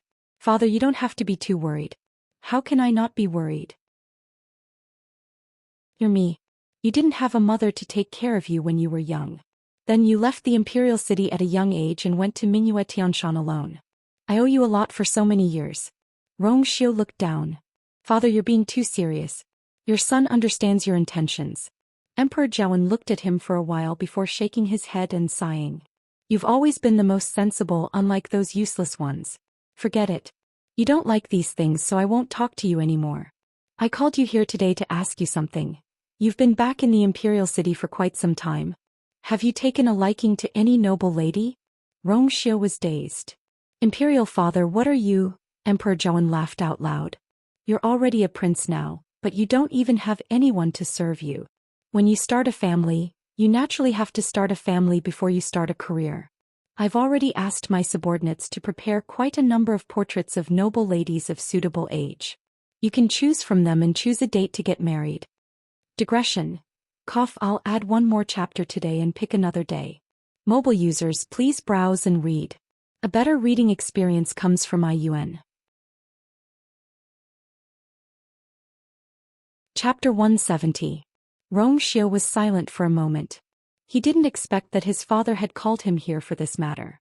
Father, my brothers haven't gotten married yet, so it seems a little too early for me to think about this. Emperor Zhou sneered. Those royal brothers of yours, none of them make me feel at ease. Let's not talk about them. I haven't been able to take care of you for so many years, so I naturally have to help you choose a suitable marriage. Emperor Zhou raised his chin. I know that you haven't been back for long and you rarely go out. Hence, you're not familiar with the ladies in the imperial city. The portraits are all there. You can take a look at them yourself. If you find one that you like, just tell me. Emperor Zhou waved his hands and looked as if he would immediately grant the marriage to whoever Rong Xiu chose. This scene made Rong Xiu unsure whether to laugh or cry. He didn't even look at the portraits as he directly said, Father, I've always been weak. Imperial Father, this son has been frail and sickly since young. If I were to marry a wife, I would only be causing trouble for other people. Let's put this matter aside for now. What the hell are you talking about? Whoever marries you, that's her fortune. Who dares to say that you're a burden? Just pick one. When Emperor Zhou heard Rong Xiu say this, his face immediately darkened. Speaking of which, Xiu was the prince who had been by his side for the shortest amount of time. Logically speaking, the relationship between the father and son wasn't very deep. However, nobody knew that he loved this child the most in his heart. The Xi family's fourth young lady is quite talented, but it's a pity that she's a concubine, so she's not good enough for you. However, if you like her, you can marry her and make her your consort first. The Liu family comes from a business family and the ladies in the family all have some power, so I don't like them. The Yang family's big missy might be mediocre, but her looks and temper are top-notch. She's worthy of being called gentle and virtuous. You can take a look at her first. Oh right, there's also Count Xinbei's daughter. Emperor Zhou almost listed all the most outstanding ladies in the imperial city. To an ordinary person, these ladies all came from noble backgrounds and they were all excellent. But in Emperor Zhou's eyes they all had their flaws. However, he could not be blamed for this. Just Xiu's looks alone were enough to make most of the girls pale in comparison. Moreover, he was one of the only two princes with a title. Once he got married he would be endlessly favored. Emperor Zhou also raised his eyebrows, and it was understandable that his standards were higher. As for Xiu's body, in his opinion, it was not a big problem at all. When Xiu saw Emperor Zhou's excited look, he raised his brows, clenched his fist and coughed twice. Emperor Zhou paused and looked at him worriedly. Why are you coughing again? Is your body still not fully recovered? Xiu shook his head. His lips were slightly pale as he smiled. Your son is fine. Imperial father, you don't have to worry. Cough cough. Seeing him like this, Emperor Zhou didn't have the mood to continue the topic. Forget it. Since you're not willing, let's not talk about it today. However, you still have to take this matter to heart. If you have time, come out more often and see if there's anyone you like. I can't directly decide for you, so everything depends on you. Xiu slightly bowed. Thank you for your understanding, Imperial Father. Emperor Zhou shook his head and sighed. I wonder what kind of woman you like. What kind of woman I like? A beautiful face flashed across Xiu's mind. Even though she was a little immature, she had already started to show her beauty. Especially that pair of eyes, they were as bright and moving as the starry night. His gaze moved slightly and he hid the emotions in his eyes. Your son still has a request. Oh? After you came back to the imperial city, you've been resting in your residence. This is the first time you've taken the initiative to make a request to me. How rare. Tell me about it. Xiu was silent for a moment. I've been away for many years and didn't have the chance to pay respects to my mother. Now that I'm back, I want to fulfill my duty as a son. Upon hearing Xiu mention his mother, Emperor Zhou was dazed. He then leaned against the chair, sighed and closed his eyes. She did leave for many years. At this moment, Emperor Zhou seemed to have aged a lot, and his tone was filled with unconcealable regret and reminiscence. It's good that you still miss your mother. That's good, but you should know that your mother's mausoleum isn't in the imperial mausoleum. Xiu looked calm. I know. I remember that you once stayed in Tianlu Academy for a very long time. That's right. Back then, she didn't want to stay in the palace, so she went to Tianlu Academy. Your mother was close to Tianlu Academy's director back then, and she was talented and capable. Hence, she became half a teacher in the academy. She stayed there for 2 years until she passed away and she never came back. Emperor Zhou spoke slowly as if he were telling a story that had nothing to do with him. However, his helpless and yearning expression as well as his slightly trembling hands clearly indicated that his heart was not as calm as it seemed. Even though many years had passed, that person and those things were still deeply engraved in his heart, and they couldn't be erased. Xiu quietly glanced at him and his gaze was calm without any ripples. It was as if he didn't care about Emperor Zhou's nostalgic look. However, he quickly hid his nonchalant expression. So, I want to go to Tianlu Academy to see where my mother used to stay. Can you allow me to do so? Emperor Zhou opened his eyes. The young man in front of him had unknowingly become much taller. He stood there with his back straight and the sunlight shone on his jade-like face clearly. They were very similar to each other. Especially the faint, distant and noble aura between their eyebrows. It was as if they were carved from the same mold. Hence, every time he saw this face he would be extra patient and dote on it. Of course, I won't disagree. However, you have to ask for the director's opinion on this matter. Normal people can't enter Tianlu Academy, but your mother's status is different. Perhaps the director will be extra lenient on you. Rong Xiu's thin lips curved up slightly. I've already written a letter to ask about the director and he has already agreed. Emperor Zhaowen was taken aback. Then, since that's the case, you can just go there directly. Love Network provided a better reading experience for mobile users. Chapter 171. At Tianlu Academy, Chu Luiyue started processing the herbs while Zhou Rong and the other teachers watched. She first took out a palm-sized white shell and carefully rubbed it on a grindstone. After a while, fine white powder fell off. The material was thick and it was very troublesome to grind it. Chu Luiyue rubbed it for about 15 minutes, but there was still more than half of it left. Xianxia, who was at the side, tried to hold it in. In the end, when he saw how clumsy Chu Luiyue was, he finally spoke up. Chu Luiyue, do you know that this isn't how you handle the white elephant shell? Chu Luiyue looked up in shock. Really? But didn't the book say that the white elephant shell needs to be ground into powder for it to be fully effective? Xianxia rubbed his glabella. That's right, but based on your current speed, how long will it take for you to completely grind this white elephant shell into powder? Moreover, this is only the first one. There's another one in the box. Have you calculated how much time you'll need? Chu Luiyue seemed to be in a predicament as she humbly asked for advice. Then what do you think we should do? Xianxia shook his head in disappointment and said to Zhou Rong, Look at her. Look at her. She's so clumsy. Where's the slightest bit of intelligence? She can't even handle one white elephant shell, let alone all the other herbs. I think we don't have to stay here and watch. Her method is most likely unreliable. As for Liao Zhongshu's injury, I'll go back and think of a way myself. Then Xianxia ignored Zhou Rong's protests and stood up to leave. The remaining teachers looked at each other awkwardly. Zhou Rong, this Xianxia's words make sense.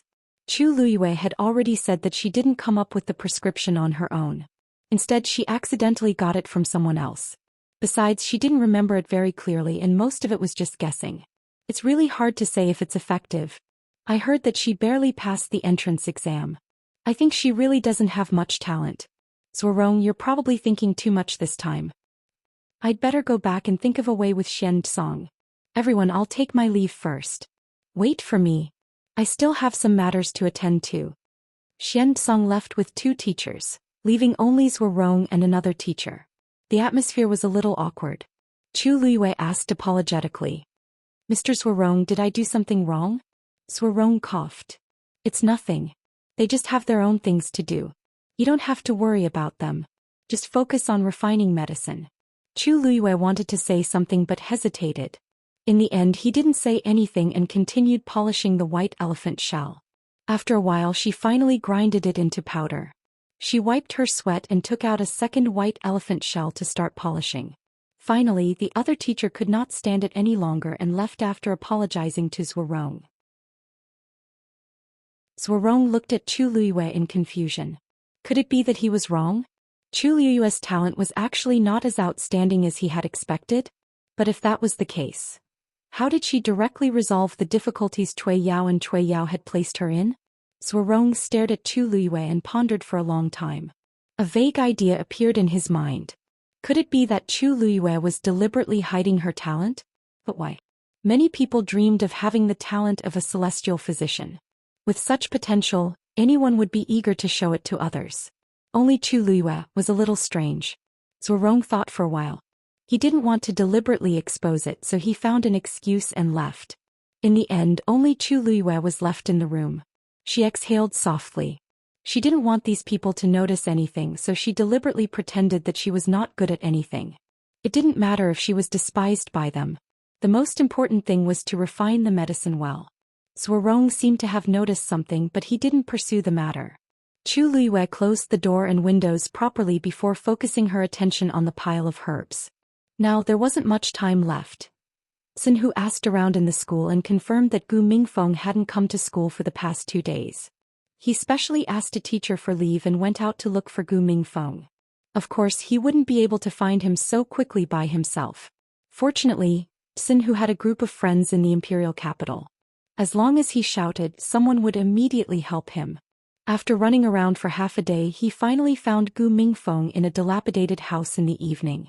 But when he saw Gu Mingfeng, Sinhu was shocked. His face and body were covered in injuries. "What happened to you? Who hit you?" Sinhu was furious. "We'll take revenge for you." Gu Mingfeng dodged as if he didn't want others to see him in such a sorry state. However, when he heard Sinhu's words, he paused. In the end, he calmly revealed his injury. The corners of his mouth twitched. "Thank you. But you're not his match, so forget it." Sinhu glared at him. "What do you mean forget it? Even if I'm not his match, there's still Lu Yu and Hong Yu. They asked me to look for you. If they see you like this, they won't let it go so easily." Gu Mingfeng's heart skipped a beat. "They asked you to come?" "Yes. You should know that Lu Yu is back safely. We planned to celebrate at Phoenix Restaurant today, but you and Zhongshu can't go. Lu Yu and Hong Yu went to look after Zhongshu and they asked me to come out and find you." Gu Mingfeng's throat seemed to be blocked by something. It took him a while to find his voice. "It's the Gu family." Sinhu's voice suddenly rose. "The Gu family? Why did they do this to you? Didn't you already?" Gu Mingfeng didn't say anything. Because he was chased out of the Gu family, many people came to find trouble with him. Over the years, many people in the Gu family didn't like him. If they could make him suffer now, it would be a great achievement for Gu Yunfei. Who wouldn't do it? He wanted to return to school after his injuries recovered, but he didn't expect Sinhu to come looking for him. Sinhu patted him on the shoulder and said seriously, "Don't worry. Don't worry, we are friends who have gone through life and death together. We definitely won't ignore you. Let's go back first. Lu Yu and Hong Yu are still waiting for us." Gu Mingfeng didn't know what he was feeling. After hesitating for a long time, he finally nodded. Mobile users, please browse for a better reading experience from Love Network. Chapter 172. After Zhuo Rong and the rest left, Chu Liyue's actions became much faster. She stretched out her hand and with a thought, a red flame suddenly appeared in her fair palm. That small cluster of flame was as agile as a spirit. Although it was weak, it was filled with vitality. Chu Liyue's eyes widened slightly. This was the first time she summoned her own force after officially becoming a rank 1 warrior.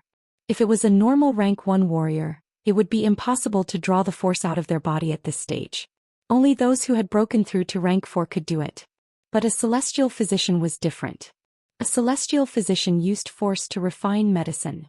Chu Liyue was only a rank 1 warrior now, so the force she could summon was just a small cluster. Although it was not enough to refine medicine, it was much better than using the big pot to refine medicine. Chu Liyue found a square cauldron for refining medicine and placed her hand on the cauldron's handle, injecting the flame into it. This square cauldron for refining medicine was given by Second Master Yan. When Chu Liyue was checking the gift, she took a fancy to it and thought that she was lacking one, so she brought it to the academy. Whoa! That small spark fell into the square cauldron and instantly burned fiercely. Chu Liyue's eyes lit up. This square cauldron was really good stuff. Previously she only felt that the material of this square cauldron was good, but she didn't expect the effect to be so unexpected. Using this square cauldron to refine medicine could save her a lot of energy. With such a convenient thing, Chu Liyue heaved a sigh of relief and prepared to put the herbs in one by one. When the second white elephant shell fell into it, it was immediately engulfed by the red flame. In a blink of an eye, it turned into a handful of powder. Chu Liyue was stunned for a moment. A celestial physician used force to refine medicine and her speed was naturally incomparable to ordinary people, but wasn't this too fast? Did her force have such a strong effect on herbs? Chu Liyue suddenly realized something. She pursed her lips and tried to put in the second herb. It was 100-year-old heaven guard ginseng. It was as long as a person's forearm and several vines were tightly wrapped around it. It was cold to the touch and its texture was hard. The most useful part of this heaven guard ginseng was the vine in the middle. However, if one wanted to fully utilize its medicinal properties, they would have to squeeze out its juice, which would take a lot of effort. Chu Liyue carefully controlled the flame, and the tongue of the flame gently licked the heaven guard ginseng. The tendrils on the outside quickly withered, and a drop of yellowish-brown medicinal juice appeared in the square cauldron. Chu Liyue stared blankly, not daring to believe it for a moment. This refining speed was almost comparable to a third-grade celestial physician. Generally speaking, the stronger a celestial physician was, the faster the efficiency of refining medicine would be. She was prepared to fight a long battle, but she never thought that her speed would be so fast. Most importantly, the concoction that was refined was extremely clear and clean, extremely pure. In this way it would save her a lot of effort and the effect of the medicine would be even better. Chu Luiyue stared at it for a while, still feeling a little incredulous. In her previous life she had a rare Tianjing Yuan meridian. Whether it was as a martial artist, a Xian master or a celestial physician, she had all the advantages. The force nourished by the Tianjing Yuan meridian was naturally incomparable to ordinary people in terms of refining medicine. But now she clearly only had a Daijing Yuan meridian, and it was not much worse than her previous Tianjing Yuan meridian. There was definitely a problem. Chu Luiyue had seen a celestial physician with a Daijing Yuan meridian before. Even if they had cultivated for many years, they were naturally limited by force and could not catch up to the Tianjing Yuan meridian. But now, Chu Luiyue almost wanted to check again if she had a Daijing Yuan meridian. She took a deep breath and calmed herself down.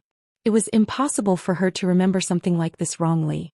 This body, after reconstructing the Yuan meridian, was indeed a Daijing Yuan meridian. But the force nourished by this Yuan meridian was indeed comparable to the Tianjing Yuan meridian. Chu Luiyue's heart beat wildly. Her Yuan meridian would perhaps become her greatest reliance. Chu Luiyue closed her eyes and suppressed the surging emotions in her heart. When she opened her eyes again, the shock and suspicion in her eyes had all faded away, and she had regained her usual calmness. But no one knew what kind of storm the surging undercurrent under the calmness would stir up in the future. Chu Luiyue began to methodically put in the remaining medicinal herbs. Time passed by slowly. When night fell, the various medicinal herbs that had been piled up like a small mountain in the room had all been processed by Chu Luiyue. Flames burned in the square cauldron, and the various medicinal herbs merged into a ball of dark green liquid that quietly floated in the air. A strong medicinal fragrance permeated the air. "Luyu, I'm back." Mu Hongyu's voice came from outside the door. Chu Luiyue poured another ball of flames into the square cauldron before walking over to open the door. "Luyu, your guess is so accurate. That Ji Yurong actually. What's that smell? It's so fragrant." Mu Hongyu's face was filled with excitement, but before she could finish her sentence, her attention was attracted by the medicinal fragrance. She looked over and saw that there was a square cauldron in the middle of the room, and there was a red flame burning in it. Her eyes widened in shock. "Damn. Luyu, you're actually refining medicine?" Chu Luiyue didn't know whether to laugh or cry as he pulled her into the room, closed the door and said, "Didn't I tell you that I was going to Heaven Medicine Pavilion? You didn't say that you could actually refine medicine like this." Mu Hongyu walked over in amazement. "Such a fierce flame. Didn't you say that you were only a stage 1 warrior? How did you have such an abundant amount of force to refine medicine?" Although she wasn't a celestial physician, she knew that celestial physicians would use force to transform into flames when refining medicine. She knew that she didn't have this ability, so she couldn't be a celestial physician. However, Chu Luiyue, this wasn't something that a stage 1 warrior could do. Seeing Mu Hongyu like this, Chu Luiyue could only secretly rejoice that she came back late and didn't see the medicinal herbs piled up in the room. Otherwise she would probably tear the roof off the house. "Didn't you say that you found something just now? How's that Ji Yurong?" Chu Luiyue changed the topic without batting an eyelid. Mu Hongyu then returned to her senses and hurriedly said, Yes. Let me tell you that Ji Yurong is indeed problematic. I originally planned to follow him today to see if there was anything strange about him, but he was very cautious. He cultivated diligently the whole day and didn't do anything out of the ordinary. After that, I asked some people in the academy who were closer to him, and guess what? He likes Zhou Xian." Hearing this name, Chu Luiyue raised her eyebrows. Although he never told anyone, I heard that he had a hangover on the day Zhou Xian married the crown prince. This Ji Yurong is usually an especially honest and introverted person and has always been well behaved. Why did he do such a thing on that day? Chu Luiyue glanced at the medicine in the square cauldron and asked, "What's the relationship between the two of them?" I find this very strange too. There's almost no interaction between the two of them. You know that Zhou Xian and I don't like each other, but I've never seen Ji Yurong speak up for her. If I didn't find out about his hangover, I really wouldn't have known that he was interested in Zhou Xian. Chapter 173. In the past, Zhou Xian was pretty, had a noble background and was talented. She was the most famous lady in the imperial city. It was not surprising that Ji Yurong liked her. However, whether this incident had anything to do with Zhou Xian still needed to be investigated. Don't act rashly. Let's secretly investigate Zhou Xian first. Mu Hongyu threw herself into a chair at the side and rested her chin on one hand. Sai, this is a little difficult. You know that Zhou Xian doesn't live in the academy now. After she married into the Crown Prince mansion, she went back every day. Under such circumstances, it will take a lot of effort to investigate her. The Crown Prince mansion was heavily guarded. Even if she had the ability, she would not be able to barge in. Chu Liwe thought for a while. There's no hurry. Many people know that I went to the Heavenly Pharmacy to get medicine today. In addition, Mr. Zhuorong and the rest came here this afternoon. News will definitely spread. The person who poisoned me must be paying attention to the Academy's movements. He definitely knows about this. I was wondering. Mu Hongyu clapped her hands and said excitedly, when I came back today, I heard that you were back. When I came back today, I heard a lot of people talking about you. They even mentioned Zhuorong Laosher. So you did it on purpose. Are you trying to lure the snake out of its hole? A dark light flashed across Chu Liyue's eyes. The enemy is in the dark and we are in the light. The disparity is huge. Since this is the case, why don't we take the initiative to attack? If the other party knows about this, they will definitely not sit back and do nothing. As long as they make a move, we will be able to find the culprit. Mu Hongyu looked at Chu Liyue from head to toe in surprise. Tisk Liyue, it's no wonder you can teach those people from the Chu family a lesson. You're such an old schemer. Whoever goes up against you is really unlucky. Chu Liyue's eyes twitched. Funny. Mu Hongyu, do you know how to talk? I won't attack unless I'm attacked. She would not take the initiative to provoke anyone, but if anyone wanted to bully her, she would not be polite. Mu Hongyu nodded frantically in agreement, but then curled her lips. Let me tell you. That Zhou Xian is very difficult to deal with. Although you've already taught her a lesson last time, she hasn't been obedient for long and she's already causing trouble again. You don't know this, but when everyone thought that you were doing something, Zhou Xian actually ran to the teacher and told him that she wanted to replace your status as the top warrior and visit the Tianling dynasty's envoy. Previously, she had been immersed in grief, so she didn't know what had happened in the academy. Today she went out to ask around and found out. However, Chu Liyue wasn't angry. Instead, he laughed. Mu Hongyu asked in disbelief. You're not angry? That's the kind of person she is. I'd be surprised if she didn't do that. Zhou Xian's current situation was so difficult. Of course, she had to think of a way to stand out. Even if this path didn't work, she would find another way. Mu Hongyu suddenly thought of something. She clasped her hands together and looked at Chu Liyue pleadingly. It's true. Lu Yu, when you meet the Tianling dynasty's envoy, can you do me a favor? What's the matter? Mu Hongyu's face was tainted with a tinge of worry. My father sent a letter a few days ago saying that my mother's health hasn't been good recently. He heard that the Tianling dynasty's envoy is coming, so he wants me to beg them to see if they have a way to cure my mother. But where would I get the chance now? So can you please? Chu Liyue paused in his actions. You seem to admire the Tianling dynasty a lot, right? They're just an envoy. Don't you think it's a little unrealistic to pin all your hopes on them? Mu Hongyu widened her eyes. Liu, that's the Tianling dynasty. It's a legendary existence. If even they can't do anything, then we can't do anything. Sai, do you know the Tianling dynasty's heavenly princess? Chu Liyue suddenly felt a little awkward. Seeing her expression, Mu Hongyu thought that she had never heard of her before, so she kindly added, Sai, actually, it's normal that you don't know. The Tianling dynasty has always been very mysterious. I've only heard a little about it from my father. Their heavenly princess is rumored to have a Tianjing Yuan meridian. She was born to be a top genius. Moreover, she was already a 5th-grade celestial physician when she was 10 years old. You have to know that there have only been a handful of celestial physicians in country Yaochen for so many years. And those who have reached 5th grade are even rarer. Think about it, she's so amazing. Chu Liyue coughed and touched her nose. Sai, we can't be envious of this kind of person, but there's no need to be envious. That heavenly princess was good at everything, but in the end, didn't she die from qi deviation? At that time she wasn't even 20 years old. Mu Hongyu sighed. Chu Luiyue was suddenly stunned. Qi deviation.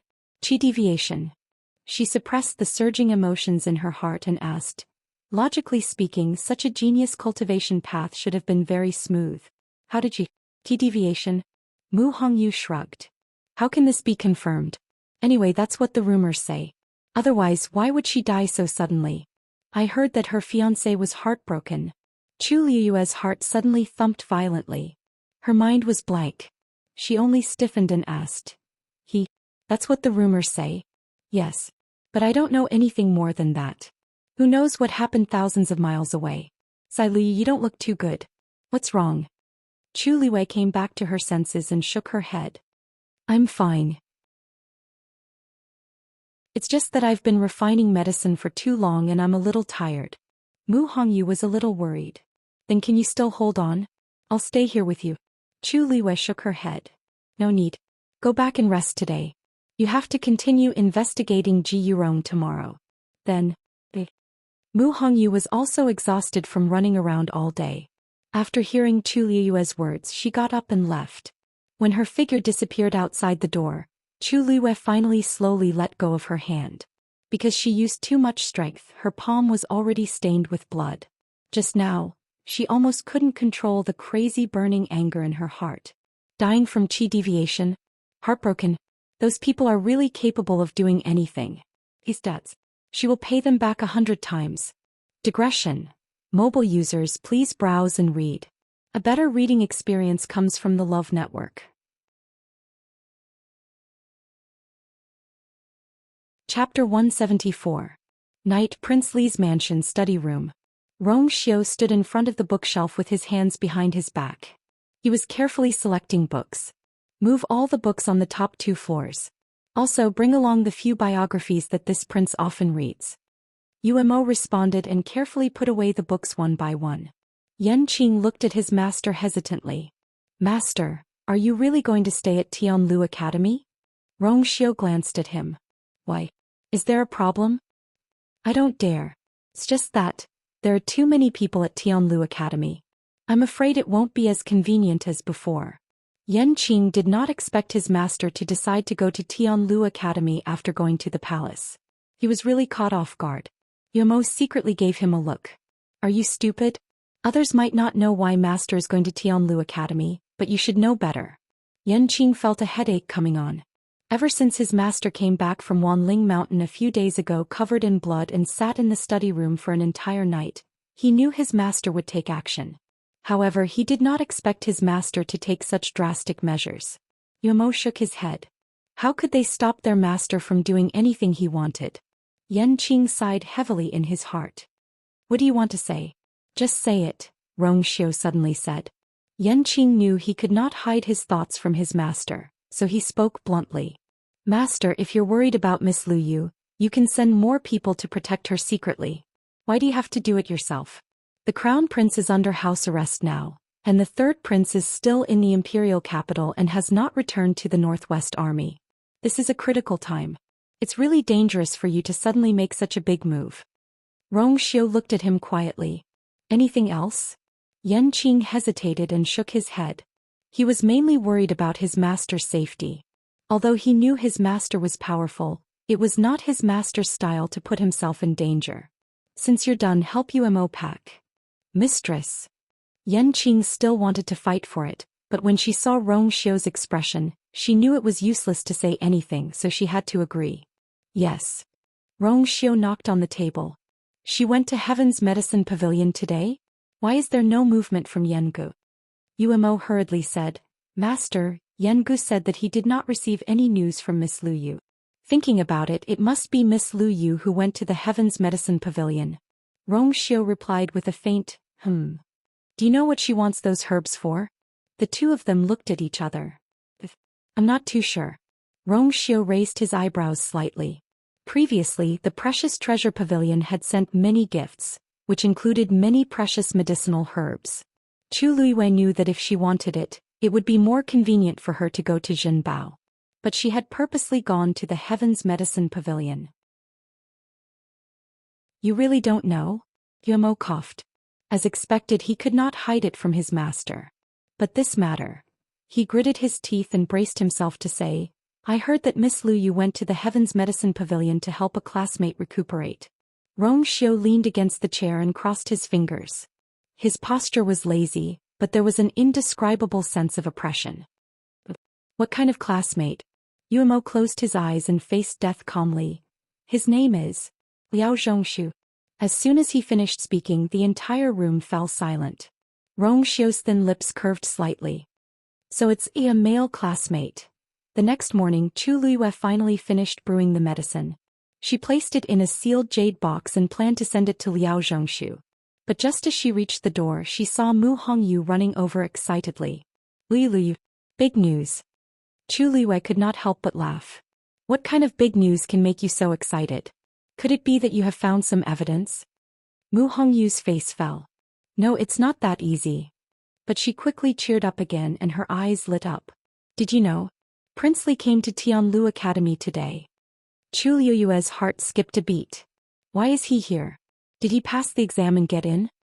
Mu Hongyu did not notice that Chu Luiyue sounded familiar when she mentioned Prince Li. She thought that Chu Luiyue was just curious, so she chuckled. How is that possible? Prince Li is weak and sickly.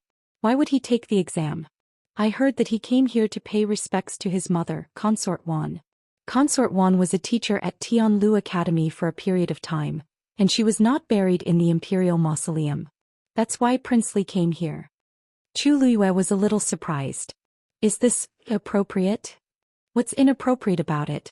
The Dean and His Majesty must have agreed to this. That's why Prince Li came. You don't know, but Consort Wan only doted on the Imperial harem back then. Now that Prince Li wants to remember her, His Majesty naturally agreed. The Dean and Consort Wan seemed to have a good relationship back then. At this moment, Old Sun had already brought Prince Li into the academy. If not for the fact that we don't dare to openly join in the fun, we would have gone to take a look. Chu Luiyue's eyebrows twitched. What's there to see? How is it not nice? It's rumored in the Imperial City that Prince Li was born with first-class looks. Who knew how many women wanted to take a look at it? Hey Luyu, I remember that you and Prince Li both went to the Crown Prince's birthday banquet. You should have seen him, right?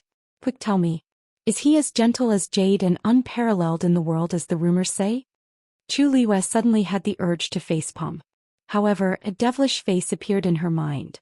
She coughed. Just like that. Mu Hongyu was not satisfied with this answer. She clicked her tongue. I heard that Prince Li stepped forward to help you that day when Fourth Princess made things difficult for you. Don't tell me, you didn't have any thoughts? Chu Luiyue immediately said, how is that possible? Before she finished speaking, she saw a familiar tall figure out of the corner of her eye. Her words were suddenly stuck in her throat. Mu Hongyu asked curiously, really? Of course it's true. Suddenly, a low and cold voice came from behind her. The tone was gentle, but there was a hint of laziness in it, like the spring water disturbed by the wind. After all, in Miss Lu Yu's eyes, I'm just like that. Isn't that right, Ms. Luiyue?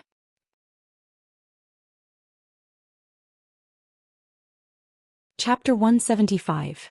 That person was dressed in a white robe that was spotless. His facial features were meticulously sculpted by the heavens. His eyes, in particular, were as deep and quiet as the starry night. They were pure and clean, but they also carried a hint of mystery. His thin, scarlet lips curled up slightly. His originally gentle, noble and calm temperament had an additional hint of flirtatiousness. His gaze landed on Chu Luiyue and his lips curled into a casual smile. Mu Hongyu was stunned for a moment before she finally reacted. Her eyes widened. Prince Li. Rongxiu nodded slightly. Princess Yongping. Ever since Mu Hongyu came to the imperial capital and entered Tianlu Academy, she had been very low-key and rarely mentioned her identity. She had not heard the title Princess Yongping in a long time. Now that Rongxiu mentioned it, she could not help but be stunned again. You know me. Rongxiu smiled faintly. I've heard Miss Lu Yu mention you before. Now that I've met you, Princess Yongping, you are indeed straightforward and generous. You have the style of the Prince of Pingjiang. Mu Hongyu's mood instantly improved upon hearing this. She admired her father the most. When others praised him, she was even happier than when others praised her. She asked curiously, "Prince Li has met my father before? Although I haven't had the chance to meet him, I've long heard of his great name." Mu Hongyu thought about it and agreed. Prince Li's health had been poor since he was young. He was sent to Mingyue Tianshan to recuperate. He had not even returned to the imperial capital a few times. How could he have gone so far to meet her father? However, it seemed like he had good taste. Mu Hongyu happily pulled Chu Liyue's sleeve and said softly, "Liyu, your standards have also improved, right? I think Prince Li is quite good." Chu Liyue looked at her speechlessly. He really did not know when Mu Hongyu's brainless personality would change. She was bought over with just one sentence. In the future, she might even help others count the money when she was sold. "Hey, he said you mentioned me in front of him. Are you close to him?" Mu Hongyu suddenly thought of something and looked at Chu Liyue with a subtle gaze. "You just said, His Highness has helped me a few times before. When I went to thank him, His Highness asked a few more questions about the academy, so I mentioned you." Chu Liyue said with a straight face. Who doesn't know how to lie? Since he deliberately exposed her, she didn't need to be polite. Mu Hongyu suddenly understood. No wonder. He must have wanted to come to the academy at that time. That's why he asked you those questions, right? The corners of Chu Liyue's eyes twitched. Rong Xiu calmly looked at the jade box in Chu Liyue's hand. "Looks like you're busy. I won't disturb you any longer."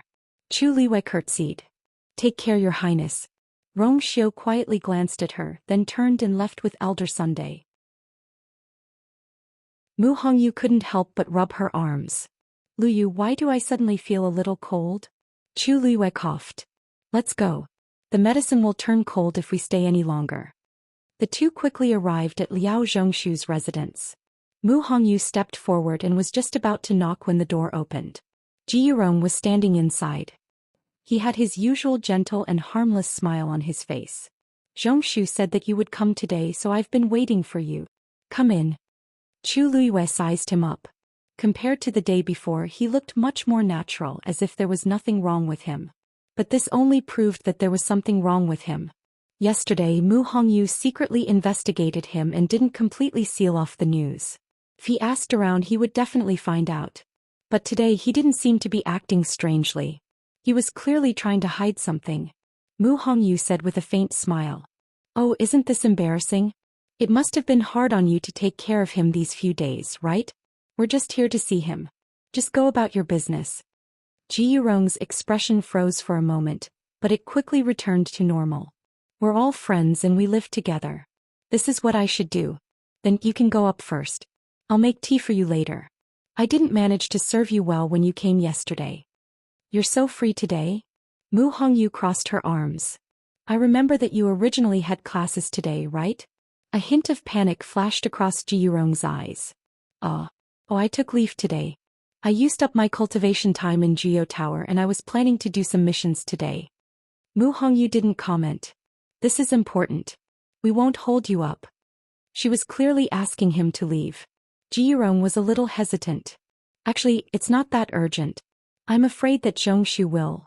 The two of us are here. Are you worried that we won't be able to take care of him?" "Oh no. Then I'll take my leave first. Please go ahead." Ji Yurong knew that continuing would only make things worse. He could only leave unwillingly. After his figure disappeared, Mu Hongyu pursed her lips. "Can't you think of something else if you want to spy on us?" Chu Liyue didn't say anything. He turned around and went upstairs. Liao Zhongshu's complexion looked worse than the day before, and he was even more dispirited. Mu Hongyu was shocked. "Did he poison you again?" Liao Zhongshu shook his head with difficulty. "Ever since you told me yesterday, I haven't touched the things he sent over." Chu Liyue checked his soup bowl. It was indeed clean. "The red blood goose poison is very strong. Even if you don't poison it, the poison will get worse. In the later stages, it will be defeated like a landslide." As Chu Liyue spoke, he took out the medicine from the jade box. A strong medicinal fragrance spread out. Mu Hongyu took a deep breath and immediately felt comfortable. Chu Liyue handed it to Liao Zhongshu. "This medicine can only help you suppress the poison for now. As for the antidote, we'll think of something else." Liao Zhongshu didn't say anything. He took the medicine and drank it in one gulp. You trust us, Chu Liwei said. A weak but sincere smile appeared on Liao Zhongshu's pale face. In my current state, who else can I trust if not you? They were friends who had gone through life and death together. Besides, this was his only choice. Rest first. Hongyu and I will go and check again. Liao Zhongshu nodded. Sorry to trouble you. I really don't know how to repay this friendship. Lu Yu. Hongyu. We're back. Before Liao Zhongshu could finish speaking, Sinhu's voice came from downstairs. Chu Luiyue let Liao Zhongshu rest alone and walked out with Mu Hongyu. When they reached the first floor, they saw Sinhu and Gu Mingfeng. Gu Mingfeng's face was injured. It looked like he had been through a lot in the past 2 days. Mu Hongyu was shocked and quickly walked forward. Mingfeng, what happened to you? Gu Mingfeng looked down. It's just a small injury. How is this a small injury? It was obvious that he had been beaten to death. Gu Mingfeng didn't say anything. He clearly didn't want to talk about it. He didn't want to meet Chu Luiyue and Sinhu with such a face, but Sinhu dragged him along. Chu Luiyue only took one look before she retracted her gaze and asked in understanding. Was it done by someone from the Gu family? A better reading experience came from the Love Network. Chapter 176. Gu Mingfeng didn't say anything, but his silence was a confirmation. Why did the Gu family treat you so harshly? Mu Hongyu was shocked. No matter what, Gu Mingfeng was still a member of the Gu family. Why did they do this? Although she knew that Gu Mingfeng wasn't well liked in the Gu family and was treated very differently from Gu Mingzhu, it was too much to chase him out and treat him like this. She really didn't understand why Gu Yunfei hated Gu Mingfeng so much, even though they were both his children. Gu Mingfeng calmly said, "They just can't stand me. I'm already used to it." Chu Luiyue stared at him for a while. After confirming that there was no sadness in his eyes, she couldn't help but laugh. It's better to leave a family like this than to stay. It's a good thing to cut your losses in time. When Liao Zhongshu gets better, let's go to Phoenix Restaurant to celebrate. Gu Mingfeng didn't expect Chu Luiyue to be so straightforward, but her expression was very sincere. That's right. She cut ties with the family before me. Although Chu Luiyue cut ties with the family and I was chased out, the outcome was similar. Gu Mingfeng suddenly felt relieved and he inexplicably felt much more relaxed. He exhaled. Sinhu asked, "Oh right. What did you say about Zhongshu?" He had been outside for a day and night, so he didn't know what had happened in the academy. Chu Luiyue calmly scanned the surroundings. It's hard to explain in a few sentences. I'll tell you in detail when we have time. Sinhu, go back with Gu Mingfeng to recuperate first. If there's any news, Hongyu and I will immediately inform you. Sinhu didn't suspect anything and readily agreed. Gu Mingfeng frowned but didn't say anything. Look, that's where your mother lived back then. Elder son walked with Rong Xiu while introducing the academy. Rong Xiu followed his gaze and saw a river meandering past. At the foot of the mountain where the river flowed, there was a quiet courtyard. The place where she lives is slightly to the side where the Xian master students live. She likes peace and quiet, and the students respect and like her, so although they are very close to her, they rarely disturb her. As elder son spoke, he thought of that gentle and generous woman. Oh right, you should know that your mother is a mystic cultivator. She also teaches mystic cultivators here, right? Rong Xiu nodded.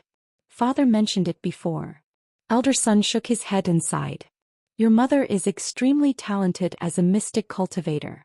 If she had a few more years, it would not be impossible for her to become a top-notch mystic cultivator. Unfortunately, she passed away after staying here for 2 years. Even Rong Xiu, who was sent to Mingyue Tianshan not long after he was born, had only seen her a few times. As they spoke, the two of them arrived in front of the courtyard. Above the door hung a peachwood sign with a few small words engraved on it. Yifeng Courtyard. This signboard was personally carved by her. Elder son looked at Rong Xiu. No one has been here for many years. When I heard that you were coming, I originally wanted to send someone to clean it up, but after thinking about it, these are her old belongings, so I'll leave everything to you. Thank you for your understanding, Elder Sunday. It's a small matter, no need to thank me. Then, this old man will take his leave first. Take care, Elder Sunday. After Elder Sun left, Rong Xiu pushed open the door and entered. Yifeng Courtyard was not big, but everything was exquisite and elegant. One could see the taste of the people who lived here back then. The courtyard did not have flowers and plants like ordinary people. Instead, there was a peach tree with luxuriant leaves. There was a rattan chair under the peach tree, and a tea set was placed on the limestone slab next to it. Xiao waved his sleeve, sweeping off the dust on the rattan chair and lying down. The rattan chair creaked as no one sat on it for a long time. Xiao closed his eyes. A gentle breeze blew past, sweeping up the corners of his snow-white clothes.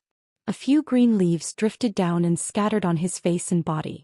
In particular, a small thin leaf was pressed against his thin scarlet lips. The two colors complemented each other, as beautiful as a painting. Chu Liyue saw this scene when she walked across the Shuangqing River Bridge. She and Mu Hongyu had split up and planned to come back to get something first. Before she walked back to her residence, her eyes were attracted by the scenery. Yifeng Courtyard was not very far from the bridge, so Chu Liyue could see it very clearly. She blinked. She had noticed that courtyard before. No one had ever gone there, so it was very quiet.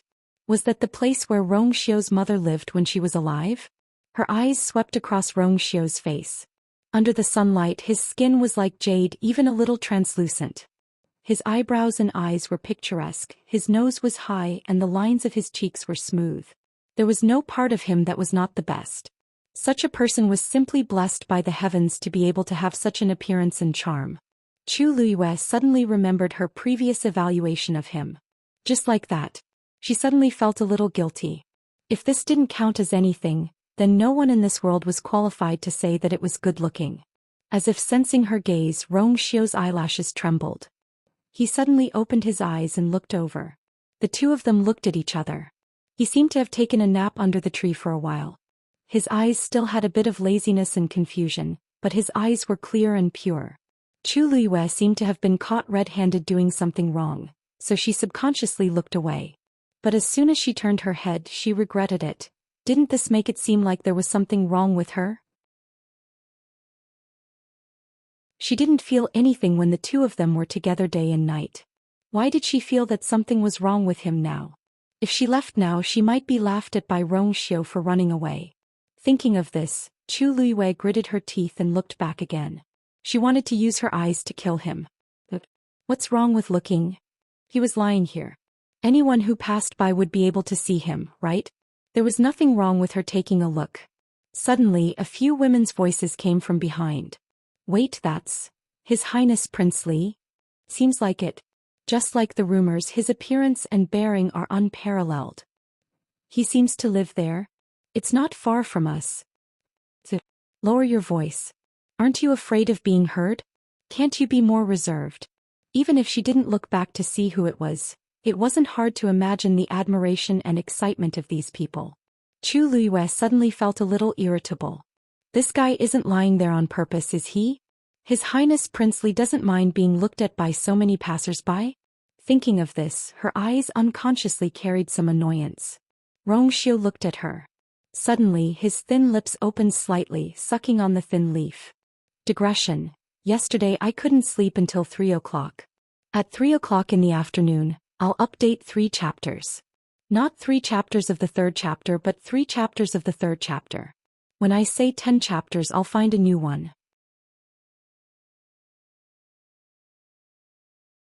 Chapter 177. From Chu Liyue's angle, she could clearly see the tip of his tongue sticking out slightly as he sucked the leaf into his mouth. His actions were so ambiguous, but his eyes were still pure and clean. It was as if he did not feel that what he was doing was so full.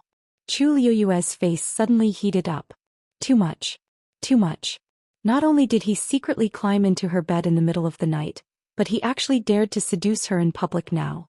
Not only did he seduce her, but there were other people behind him. Chu Liyue instinctively looked back and realized that the girls who had spoken earlier did not see what Xiao was doing, probably because they were in a more secluded position. For some reason, she suddenly heaved a sigh of relief in her heart, but her chest still felt as if it was blocked by something. She pursed her lips and decisively looked away as she walked back to her room. Bang! The door was slammed shut. As Xiao watched, the corners of his eyes suddenly turned into a smile. Was he angry? Chu Liyue returned to her room to look for something, but the scene just now still lingered in her mind. She felt an inexplicable frustration in her heart that even she could not explain. She simply went up to the second floor to calm herself down. However, as soon as she opened the window, she saw Zhou Xian again. His room was not far from hers, so she could actually see him from the second floor. Chu Luiyue felt even more frustrated, so she could only close the window. Zhou Xiao's arrival at Tianlu Academy was too sudden and unexpected. Previously, he had claimed to be sick and stayed in Prince Li's mansion. He did not even go out, and he had tactfully rejected all the visits from various families. Everyone in the imperial city knew that Prince Li was frail and sickly. He could not be exposed to the wind and even rarely saw people. He clearly had his own reasons for doing so. However, why did he come to the academy now? Wasn't he putting himself out in the open? Chu Luiyue faintly had a guess in her heart, but she did not dare to believe it. Zhou Xian could not be doing this for her. Her shoulders sank and a furry thing jumped onto her. Chu Luiyue glanced at it. "You're awake." The little thing stretched and nodded with a satisfied expression. Chu Luiyue could not help but laugh as she pinched its ears. "You can really sleep." After returning from Wan's Spirit Mountain, this little thing had fallen into a deep sleep for 2 days and nights. Chu Luiyue picked it up and checked it carefully. She was a little surprised. "Have you recovered from your injuries?" Although it had not been seriously injured, there were a few scars on its body. In just 2 days, the scars, the wounds and the scars. They were not scabs, but they were completely healed. It was as if it had never been hurt. It's as Liu's. It's black was the black. The little thing blinked. "I don't remember the Blood Marten race having such a strong recovery ability." Chu Liu's. In her previous life, she had seen some noble ladies raise blood ferrets, but they were all pets. Because they were very weak, they were usually carefully protected. But this one, since you're following me, I have to give you a name. How about Xiaochang? The little thing instantly bared its teeth and waved its claws frantically. "No. Still wanted to come out and make a living." Chu Liuwe looked at it and added seriously, "Look, you're so resistant. This name is the most suitable, right?" "No." The little thing rolled its eyes and pretended to be dead. Chu Liuwe shook it. "Since you don't like it, we'll change it. How about Dumpling?" The little thing's legs straightened and it closed its eyes, refusing to wake up and face this terrible world. "Since you've agreed, we'll settle on this." The little thing opened its eyes instantly. Chu Liuwe pressed its head. "It's too late." Dumpling shut its mouth, feeling wronged. "Forget it. With such a master, what else can I hope for?" Chu Liuwe looked at it and a hint of doubt flashed in her heart. Blood ferrets were only third-grade fiends. Logically speaking, their intelligence was only equivalent to a 1-year-old child. But this one was obviously much smarter. There were a lot of mysteries about it. Knock knock. There was a knock on the door downstairs. Chu Liuwe went downstairs and opened the door in confusion. It was Si Yong, whom she had not seen for a long time. "Si Yong? Why are you here?" When Si Yong saw her, he hurriedly went forward and looked at her carefully. "Luyu, are you really okay? You're too powerful." He couldn't believe it when he heard the news. Now that he saw it with his own eyes, he was even more shocked. They knew how dangerous Wanling Mountain was at that time. Chu Liuwe actually came back alive alone. "Actually, I wanted to come yesterday, but something came up at the last minute at home, so I was late." Chu Liuwe didn't mind and smiled. "I'm fine." Si Yong looked at Dumpling on her shoulder and was a little surprised. "Isn't this a blood ferret? When did you have this with you?" "I met it by chance at Wanling Mountain and brought it back because I liked it." "What? You kept it?" "Luyu, although this blood ferret is cute, it's very weak in combat. It's quite troublesome to bring it around." Dumpling opened its eyes before Si Yong could finish his sentence. Chu Liuwe originally thought that it would explode, but she did not expect it to just glance at Si Yong coldly before closing its eyes again. It swept its tail as if it did not care about Si Yong at all. Si Yang's mouth twitched. It was looking down on me." Chu Liuwe nodded in agreement. "It's very obvious." Si Yong suddenly felt a little doubtful. A mere third-grade blood ferret actually looked down on him. Chu Liuwe asked, "Why did you ask me to come here today?" Si Yong looked at Dumpling angrily and said, "Yes. You missed class 2 days ago, so Mr. Dongfang asked me to ask you if you want to participate in the Qingjiao competition in half a month." Qingjiao competition? You don't know? It's the Mystic Master competition that's held every year. At that time, the neighboring nation of Huaitsong and nation of Xingluo will also send their youngest geniuses to compete. This Qingjiao competition is very grand, and the prizes have always been very generous.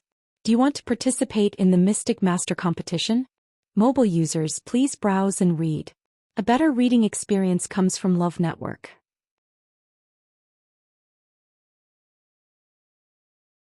Chapter 178. Chu Liyue was not very interested. He was about to reject Xiyang when he thought about it and asked, "What are the rewards?" "What are the rewards?" Xiyang chuckled. "That's amazing. The Qingjiao competition is organized by the top academies in 3 countries. Other than Tianlu Academy, there's also country Huaitsong's Nanfeng Academy and country Xingluo's Taiyan Academy. It's our turn to be the host this year. According to the rules, other than the usual rewards, the most important thing is that the Xian Master Champion of the Qingjiao competition can choose one of the 3 academies to read Xian formation drawings for free for a month. Think about it, how big of a deal is this? These 3 academies were the top academies in their respective countries. Which one of them did not have a vast collection of books? To be able to read Xian formation drawings for free for a month was a huge temptation to any Xian master. Chu Liyue was deep in thought. The rewards are indeed quite generous. Help me tell Mr. Dongfeng that I'll participate in the Qingjiao competition. That's right. Although there are still seniors above us and it's impossible for us to get first place, you're the top Xian master in our batch. Of course you have to show up. As Xiyang spoke, he suddenly thought of something and asked curiously, "Oh right. Since you're participating in the Xian master competition, then, are you still going to the warrior competition?" Chu Liyue could not help but laugh when he saw Xiyang's gossipy expression. "Is there a difference whether I go or not?" "Of course." Xiyang raised his voice. "If you don't go, won't Chu Xianmin stir up trouble again? I see that she's been cultivating diligently recently and is trying her best to get back at her." Chu Liyue suddenly remembered Mu Hongyu mentioning that Chu Xianmin thought that she was dead and wanted to replace her as the warrior competition's champion. Can one person only participate in one competition? Of course not. If you're willing, you can sign up for 2 or 3 competitions. It's not a problem. Chu Liyue nodded in understanding. Then I'll think about it. Aya, what are you thinking about? Don't tell me you still care about the sisterhood of the Chu family?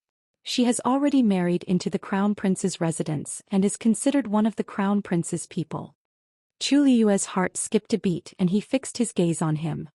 What does this have to do with her marrying into the Crown Prince's residence?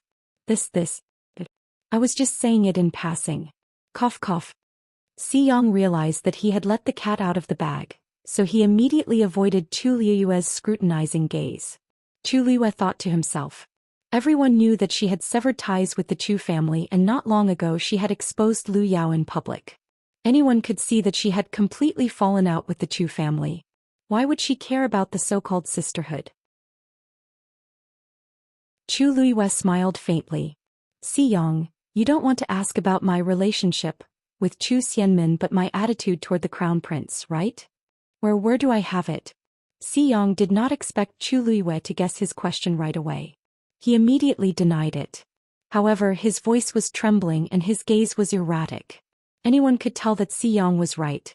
Chu Liyue was not angry. He was just a little curious. I have nothing to do with the Crown Prince for a long time. Why are you so curious about this? Xiyang coughed to cover it up. I was just asking.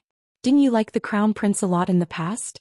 The last sentence was very soft but Chu Liyue still heard it clearly. Looking at Xiyang's expression, she suddenly realized something. My feelings for the Crown Prince don't seem to have anything to do with you, right? But my brother. Xiyang was halfway through his sentence when he suddenly realized something and hurriedly covered his mouth. Chu Liyue's expression darkened. I've already told Si Ting before that we are just classmates, and I don't want to have too much contact with him. It seems like he didn't listen. No. I was the one who made the decision to ask. As Xiyang spoke, he suddenly froze. Wait, you said that you've already talked about this? Most importantly, his brother had already been rejected. No wonder. No wonder when he heard that Chu Liyue was back and asked his brother to take a look. His brother's attitude was very cold. So it was because Chu Liyue narrowed her eyes. It seemed that Xiyang had indeed come on his own accord. Let's forget about this. Don't mention it again.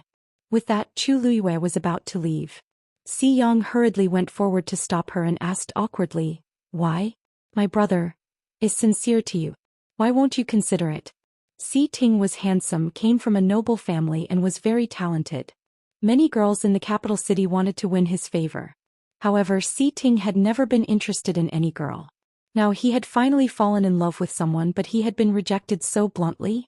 Si Yang could not understand. "How is my brother not good enough for you?" Chu Liwei looked calm.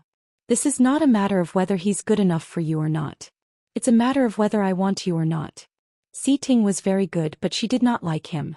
Therefore she might as well cut off the relationship from the beginning. Also, Si Ting and I have already reached an agreement. This is already in the past. You don't have to. Why is it in the past? If it is in the past, why did he risk his life to save you at Wanling Mountain that day? Si Yang finally could not help but blurt out. The surroundings suddenly quietened down. Chu Luiyue frowned slightly. Si Ting also went to save her that day? I don't know about this. Si Yang turned away. He went with old Master Sun that day. However, when they reached the foot of the mountain, they met Mu Hongyu and the rest first. Old Master Sun then asked him to stay with them. I know that this may not have helped you, but since he was willing to make such a choice, it proved that Si Ting was willing to risk his life for her. Chu Luiyue suddenly felt that it was a little difficult. She hated owing people favors, especially this kind of thing. However, Si Ting did it to save her, so she could not say anything. I got it. I will find a chance to thank him personally later. As for the rest, forget it. When Si Yang heard this, he suddenly felt uncomfortable. He made up his mind. If you don't agree now, you might regret it in the future. I won't regret it. How do you know? When it comes to relationships, Chu Liwei was a little impatient. Because I already have someone I like. Translator. Endless Fantasy Translation Editor. Endless Fantasy Translation.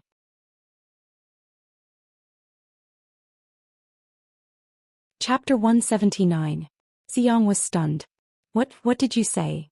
Chu Luiyue did not know why she said that, but seeing Si Yang's shocked expression, she decided to go with the flow. I've already made myself very clear. Do you need me to repeat myself? Oh no. Who do you like? Si Yang asked instinctively. Who could be more outstanding than Si Ting in the Imperial City?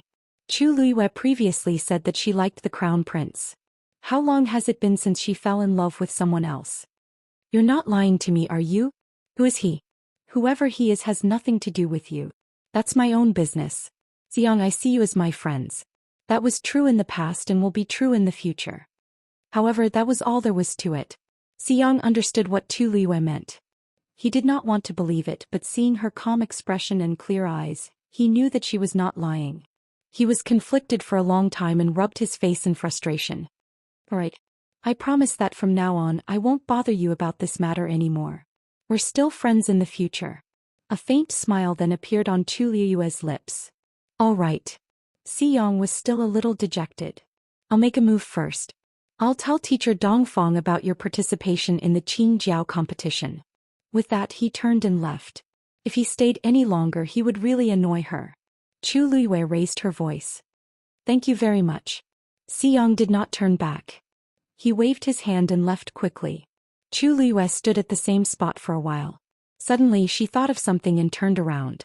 In the distance, Xiao was lying on the rattan chair. His eyes were closed and he seemed to have fallen asleep again. At this distance he probably did not hear her, right? For some reason, Chu Luiyue felt uneasy as she hurriedly retracted her gaze and left. The surroundings became quiet again. The wind blew and a leaf landed on Xiao's face. He turned his head slightly and opened his eyes. His clear and pure almond-shaped eyes were much deeper now. It was as if there was an undercurrent surging in them, making one confused for no reason. How did this look like he was asleep? He had clearly been awake the whole time. The corners of Xiao's lips slowly lifted into a smile, spreading to the corners of his eyes and brows. Then he took the leaf out of his mouth and folded it in half. A clear and melodious whistle resounded from afar. Chu Luiyue, who had already walked some distance away, suddenly froze when he heard the voice coming from behind him. When Yanqing brought the things to pack, she felt that her master seemed to be in a very good mood. As he cleaned the courtyard, he raised his head to look at his master from time to time. When the Rong Xiu plucked another leaf and put it to his lips, he finally couldn't help but say, "Master, it turns out that you like to blow the peach leaf whistle so much." Rong Xiu raised his eyebrows. "Is there?" "Yanqing, there are so many blown peach leaves on the ground. Do you think I'm blind? Back and forth you've been bragging for over an hour. You may not be tired, but your subordinate's ears are about to grow calluses." Yanqing screamed in his heart, but he definitely didn't dare to say it out loud. "It doesn't sound good?" Yanqing gave him a thumbs up in awe. "It's a masterpiece." Rong Xiu nodded in satisfaction. Actually, it didn't matter if it sounded good or not. It was more important that someone could hear it. "Your Highness, the things you brought from the residence have been packed. Do you want to see if there's anything else you need?" Rong Xiu pondered for a moment. "It's tea." Yanqing. "I'll go get some tea for you now." How could he not be thirsty after blowing for so long? "No need. I'll go get some tea later." Yanqing responded obediently. Then he looked at the courtyard in the distance and silently mourned for his master for a second. "Miss Liu, you must come back soon." Zhou Xian did not have a good time these 2 days. She originally thought that she could replace Chu Luiyue as the top warrior after her death and raise her status in the Crown Prince Mansion and the Chu family. However, Chu Luiyue actually came back alive. And he looked fine. Her plan was ruined and she had to plan everything again. Her current situation was even worse than before. Looking at the letter from her father Chu Yan in her hand, Zhou Xian was in a terrible fix. Mother actually instigated Madame Gu to make a scene at the academy's entrance? What was she thinking? It was fine to find trouble with Chu Luiyue, but why did she have to implicate her?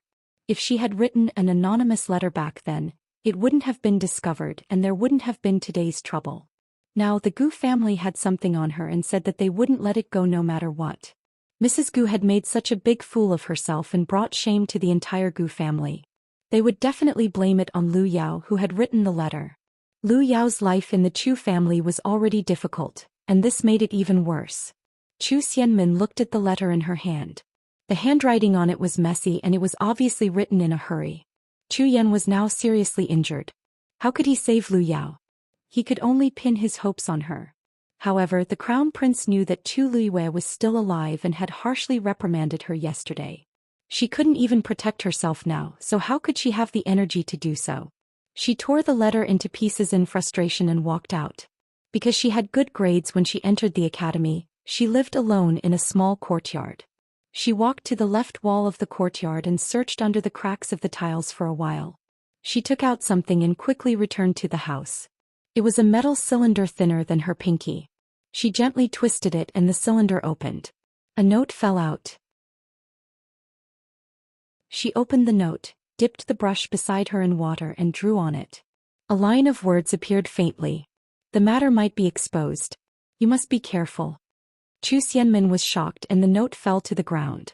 When Chu Luiyue returned, night had already fallen. The full moon hung in the sky, bright and clear. She looked around instinctively and found that Rong Xiu wasn't in the courtyard far away. She couldn't help but heave a sigh of relief. "I'm here." A low voice sounded. Chu Luiyue's heart skipped a beat.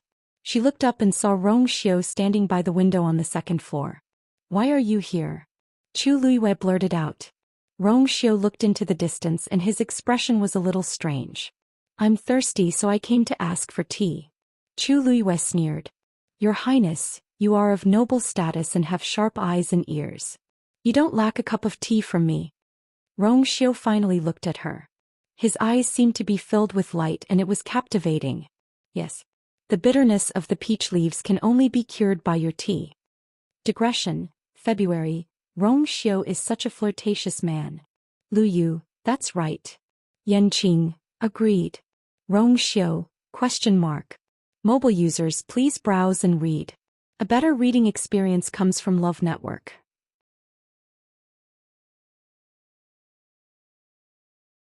Chapter 180. Chu Luiyue inwardly cursed him for being shameless, but her ears were burning. It was a good thing that the night was still dark, so he shouldn't be able to see clearly. She took a deep breath to calm herself down and pretended that nothing had happened as she went upstairs. "Your Highness already has a place to rest in the academy, so why come to my place every day?" Rong Xiu didn't answer but smiled faintly. Your position is very good. Whatever this prince does, you only need to look at it from here and you will be able to see it clearly. Rather than that, it would be better for this prince to come here personally. Chu Luiyue paused. Your Highness, I chose this place first. If she knew that Rong Xiu would also come and even happen to be in that seat, she wouldn't have chosen this place no matter what. She walked to the cabinet, took out a handful of fragrant ginger slices, and sprinkled them into the teacup. The hot water made the tea and a bitter and spicy taste quickly spread. She deliberately poured a cup and handed it over. Your Highness, please. Rong Xiu glanced at it and smiled. Why is it always this ginger tea that this prince comes here every time? Chu Luiyue said seriously, I don't have any good tea here. If you want to be particular, you can drink it. If you don't want to, there's no need to force yourself. Rong Xiu's smile deepened and he directly took the tea from her hand. The two people's hands touched for a moment. His hand was cold to the touch, and his white and slender fingers gently slid across the back of her hand, causing her to shiver slightly. Chu Luiyue looked up at him, but saw that Rong Xiu's expression was normal, as if he didn't realize that something was wrong. His skin was as thick as ever. Chu Luiyue inwardly cursed. You have a medicinal fragrance on you. Were you refining medicine all night yesterday? Rong Xiu took a sip of tea, his gaze fixed on her face and his smile faded. Chu Luiyue slightly widened her eyes. How did your Highness know? Could it be that he came yesterday? That wasn't right. She didn't remember him coming. Rong Xiu raised his chin. Chu Luiyue reached out and touched his face. Is there something on my face? Rong Xiu sighed helplessly and chuckled. A person who had always been extremely intelligent would always be muddle-headed at times like this. He took a few steps forward and stood in front of Chu Luiyue. As the tall figure approached, an inexplicable sense of oppression instantly arose. In the next moment he stretched out his hand. Chu Luiyue was about to step back when they met each other's gaze. Under his calm and deep eyes, there seemed to be an undercurrent surging. Faintly, there was also a trace of undetectable pity. Chu Luiyue's body seemed to have been fixed in place, not moving at all. Rong Xiu's warm fingertips fell under her eyes. Under the illumination of the lights, the faint dark circles under her eyes could be clearly seen. If he hadn't endured an entire night, he definitely wouldn't have ended up like this. He's just a classmate. Is it worth it for you to do this? His voice was light and deep, and his expression was somewhat unfathomable. Chu Luiyue pursed her lips. She wasn't surprised that Rong Xiu knew that she was helping Liao Zhongshu. After all, she had intentionally leaked the news to lure the snake out of its hole. He once went through life and death with us. Naturally, I can't leave him in the lurch. Rong Xiu narrowed his eyes. There was nothing wrong with what she said, but he was still in a bad mood. If he didn't know that she had other motives, there won't be a next time. His tone was calm and unhurried, but there was no room for refusal. Chu Luiyue raised her eyebrows. Your Highness, this is my business.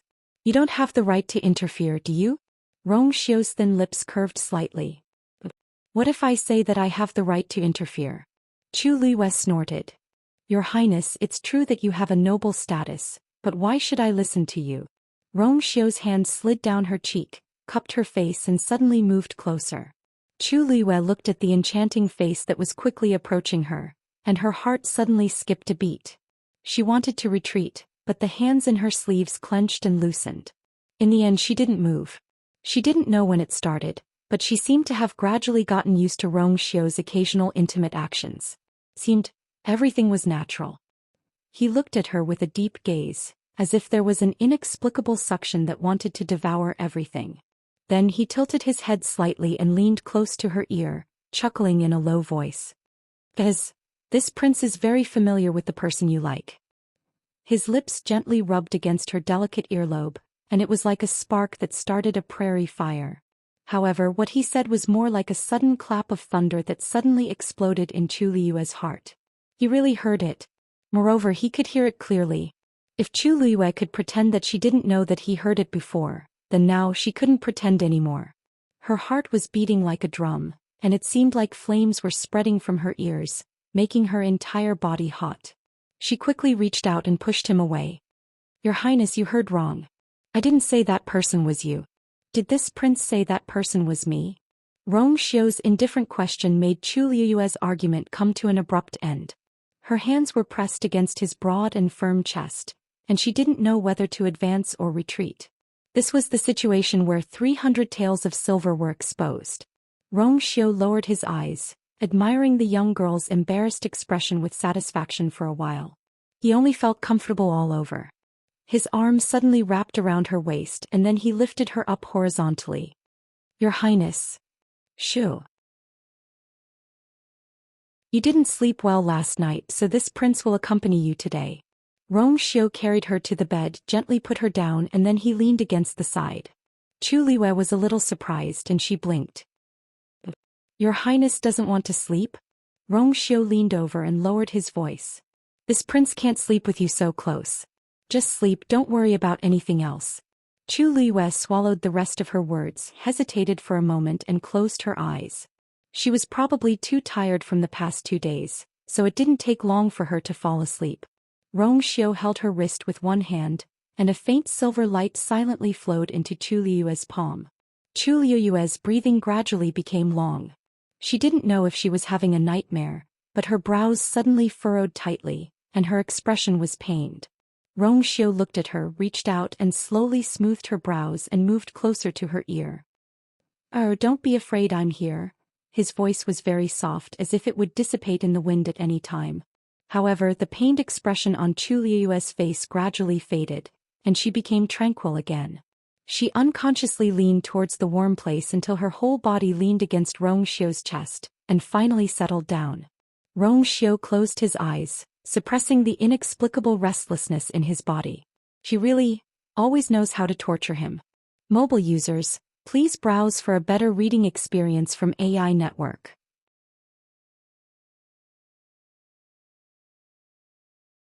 Chapter 181. The next morning when Chu Liyue woke up, Rong Xiu had already left. She reached out and touched the area beside her. There was still a trace of warmth, and it was obvious that he had just left. At this moment the sky was already starting to brighten. It would indeed be inappropriate for him to be seen here. Chu Liyue got up and smelled a faint cold fragrance on her body. That was Rong Xiu's scent. Chu Liyue heaved a sigh of relief. The situation last night really put her in a difficult position. Now that she couldn't see him, she didn't have to think so much. Tuanzi got out of the quilt and rubbed her eyes as if she was still sleepy. Chu Liyue asked as she tidied up, "You look sleepy. You look very sleepy. Did you not rest well?" Dumpling yawned loudly and its eyes were filled with resentment. Not only did it not sleep well, it didn't sleep at all last night. Originally it wanted to sleep with Chu Liyue, but every time it jumped onto the bed, it would be chased out. It could only curl up in a corner for the entire night, feeling wronged. It only returned to the soft bed after a certain someone left. Chu Liyue was already awake after sleeping for a short while. How could it not be sleepy? "Then you can stay here for the night. I'll be back tonight." Chu Liyue was about to go out as she spoke. Dumpling was unhappy when it heard that. It hurriedly jumped onto Chu Liyue's shoulder and curled itself into a ball with its fluffy tail. Chu Liyue patted its head and placed it back on the bed. "You won't be able to enter the place I'm going to today. Just rest here and wait for me to come back." Dumpling could only wag its tail in agreement. Chu Liyue came to Jiuyou Tower again. Unlike the previous days, Jiuyou Tower was especially quiet today. They didn't bump into anyone on their way to Chu Liyue. Probably because many people were injured in the Thousand Spirit Mountain range and most of them were still recovering, there were very few people who came. When he was about to reach Jiuyou Tower, Chu Liyue suddenly heard a commotion. She looked in the direction of the voice and saw Lu Fian and a few others huddled together in a secluded corner. They seemed to be talking to someone in the middle. The person trapped in the middle was Zhou Xian. Min, I remember that your cultivation time in Jiuyou Tower is quite long, right? I ran out of mine a few days ago. Can you lend me 6 hours of your time?" Lu Fian seemed to be asking for help, but her tone was very matter-of-fact, as if she was asking for something that originally belonged to her. And the few of them, they haven't had the time to do the mission yet. As for them, they don't ask for much. You just need to give them 2 hours each. Zhou Xian looked at the few people in front of her and suppressed the anger in her heart. She said, "I don't have much left. I really can't give you so much at once. You're not willing." Lu Fian glanced at her from the side and mocked her. Min, we're good sisters. You're not even willing to share this with us? Zhou Xian clenched her teeth. What good sisters? They're just a bunch of dogs who are adding insult to injury. That's right. Min, I heard that your family is quite busy. You probably don't have time to come to Jiuyou Tower to cultivate, right? Why don't you lend it to us first? Said a girl on purpose. The few of them looked at each other and couldn't help but laugh. Everyone knew that Chu Yan was almost beaten to death by Chu Ning, and Lu Yao had offended the Gu family. Now that they couldn't even protect themselves, how could they care about Zhou Xian? As for the Crown Prince's mansion, if Zhou Xian had won the Crown Prince's favor, why hadn't she helped her family solve their problems? These words hit Zhou Xian's sore spot, and her expression changed instantly. I said that I don't have it means I don't have it. Lu Fian raised her hand angrily. You, wait. An anxious young man's voice was heard. Chu Liyue looked over and smiled. This person was Ji Yurong. He ran over quickly and handed over his nameplate. I still have 6 hours here. Take it first. We're all classmates. Why do you have to make things so ugly? Lu Fian and the rest looked at him mockingly. Oh Ji Yurong, are you trying to stand up for her? Have you forgotten how she rejected you back then? You're too spineless, aren't you? Ji Yurong was a little embarrassed. I'm not thinking of anything. We're all classmates. There's really no need to fall out over such a small matter. Besides, this place is quite close to Jiuyou Tower. It won't be good if the teacher finds out. This sentence successfully made Lu Fian and the rest restrain themselves. She took Ji Yurong's nameplate and drew a line on her own nameplate. A faint light flashed. She threw the dimmed nameplate back. I'll let you off for today. After saying that, he left with the others. After ensuring that they would not return, Ji Yurong carefully looked at Zhou Xian. Are you all right, Smack? How many times have I told you not to appear in front of me in public? Ji Yurong was very embarrassed. Don't be angry, don't be angry. I just saw them bullying you. I'll leave now. Get lost. Ji Yurong could not say anything else. His heart ached as he took a step back. Zhou Xian closed her eyes in hatred. Now everyone was laughing at her. Even Ji Yurong only knew how to cause trouble for her. How many times have I told you to pretend that you don't know me when there are other people around? Don't you understand human language? Do you know how hard my life will be if this gets out? If the Crown Prince had not been busy with his own matters, he would have definitely taught her a lesson. Not to mention, Ji Yurong hurriedly said, Don't worry. I'll make Lu Fian and the rest shut up. No one will find out about this, so what if they find out? A clear voice sounded. Zhou Xian and Ji Yurong were shocked as they hurriedly turned around. There's actually someone eavesdropping here? Chu Liyue crossed his arms and leaned against the wall. He looked at the two people's interesting expressions with interest. What an infatuated young man. Zhou Xian, someone treats you so well, yet you treat him like this. Don't you think you're going overboard?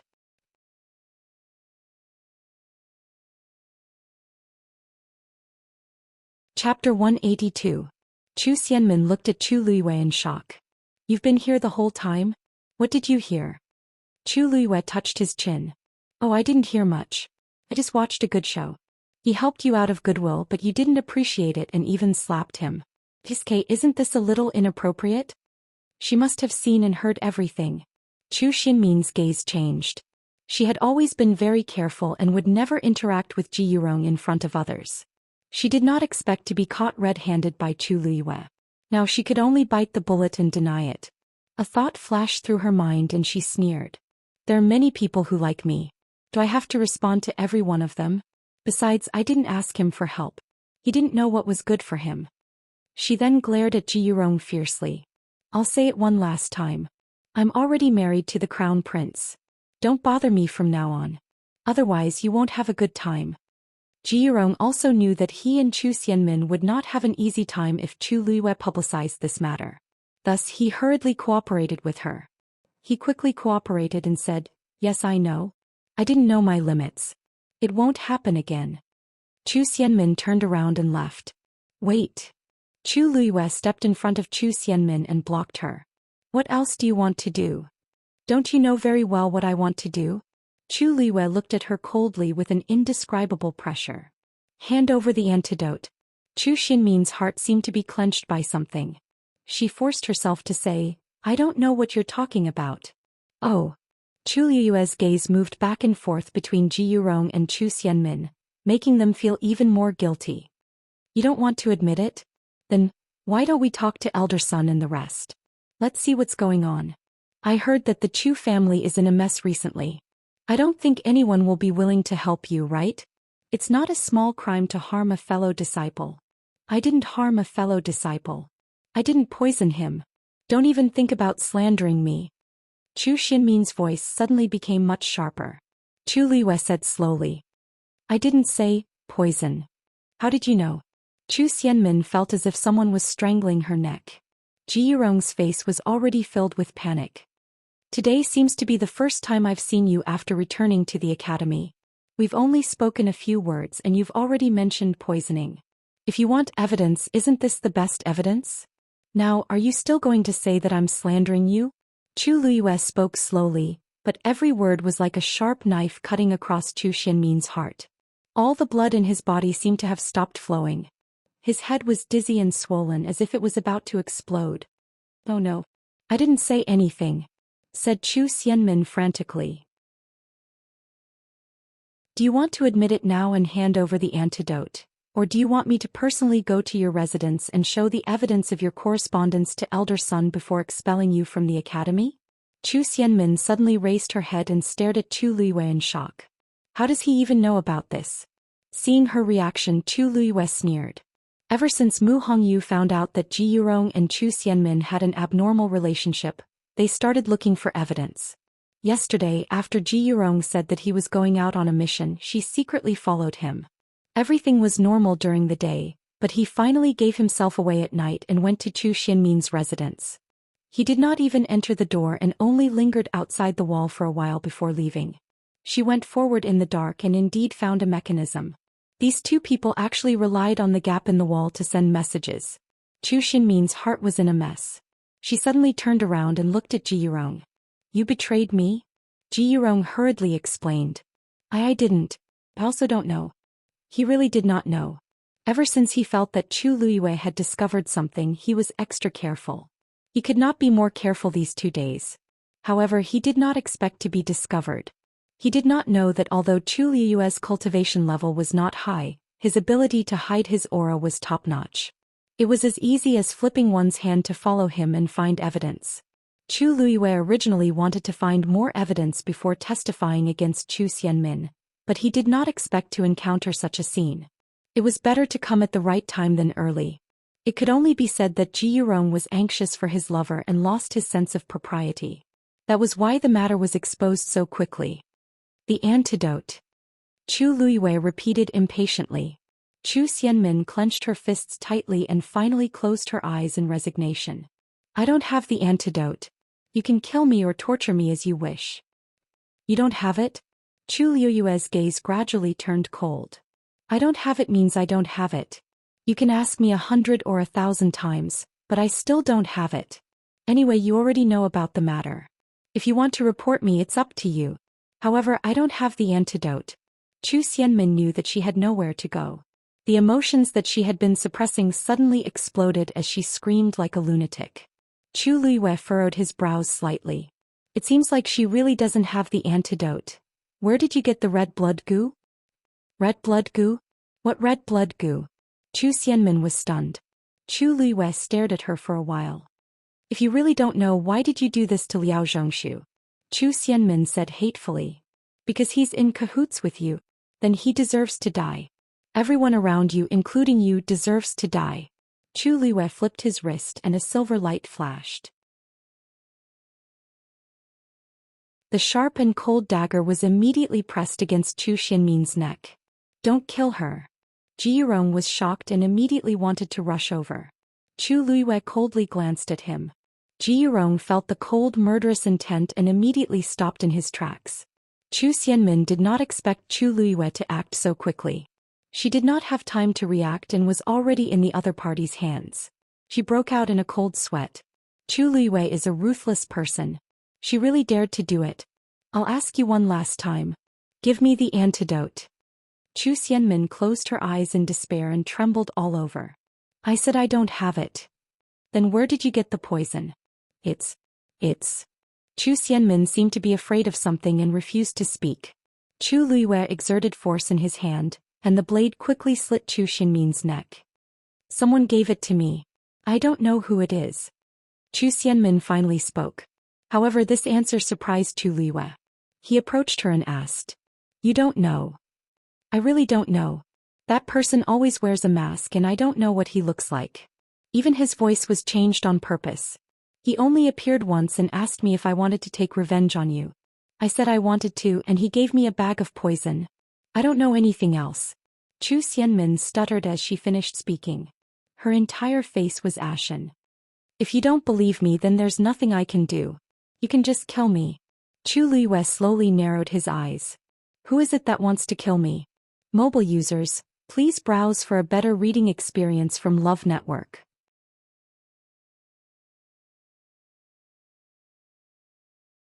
Chapter 183. Many thoughts flashed across Chu Luiwei's mind. She had offended many people, but no one seemed to be able to produce a poison like red blood goo. Even Tianlu Academy's teachers did not know much about red blood goo, let alone other people in the imperial city. The Chu family, the crown prince, or someone else. The enemy was in the dark while she was in the light. It was as if there was a fog in front of her, covering the truth of the matter. He could not see it clearly. Chu Luiwei thought for a while and finally let go of the dagger. Chu Xianmin then panted heavily and looked at Chu Luiwei with resentment. I've said everything I can. Are you satisfied? Of course not. I wanted the antidote but you didn't give it to me. You harmed me and my friends. Do you expect me to just let it go? Chu Luiwei looked at her amused. Aren't you thinking too highly of yourself? Chu Xianmin knew that Chu Luiwei would not let it go so easily. Then what do you want? Chu Luiwei raised his eyebrows slightly. I don't want anything. I just want to tell Elder Sun and the rest about this matter. After all, it's really a sleepless night for people like you to kill people from the same school at all costs. You dare to let me go? You were the one who did the wrong thing first. How can you blame others? Chu Luiwei looked at her with a half-smile. What a pity. I heard that you entered as the top student. Who would have thought that you would be chased out of the academy with your tail between your legs? No. Chu Luiwei's words completely agitated Chu Xianmin. She quickly walked forward and wanted to grab Chu Luiwei, but Chu Luiwei easily avoided her. You can't chase me out. I can't leave. I won't leave. Now she could not return to the Chu family, and she could not make a comeback in the Crown Prince mansion. If she was chased out of the academy, her life would be completely ruined. This was her only chance to make a comeback. How could she give it up? Chu Luiwei looked indifferent. You brought this upon yourself. Chu Xianmin was extremely anxious. After thinking for a long time, she finally begged Chu Luiwei. I'm begging you. Don't tell anyone about this.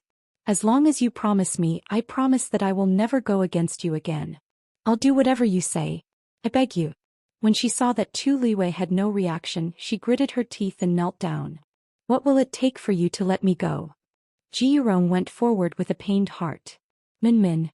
Chu Xianmin glared at him viciously and immediately nailed him to the ground. Do you think I haven't suffered enough? Ji Yurong felt extremely guilty and actually knelt down as well. Chu Luiwei looked down at the two of them, his heart unperturbed. On the contrary, she saw Chu Xianmin in a different light. How proud was Chu Xianmin in the past?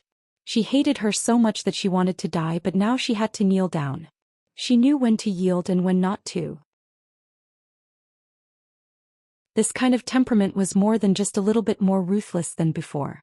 It seemed like the continuous attacks during this period had almost forced Chu Xianmin to a dead end. Seeing that Chu Luiwei was indifferent, Chu Xianmin closed her eyes and kowtowed heavily on the ground.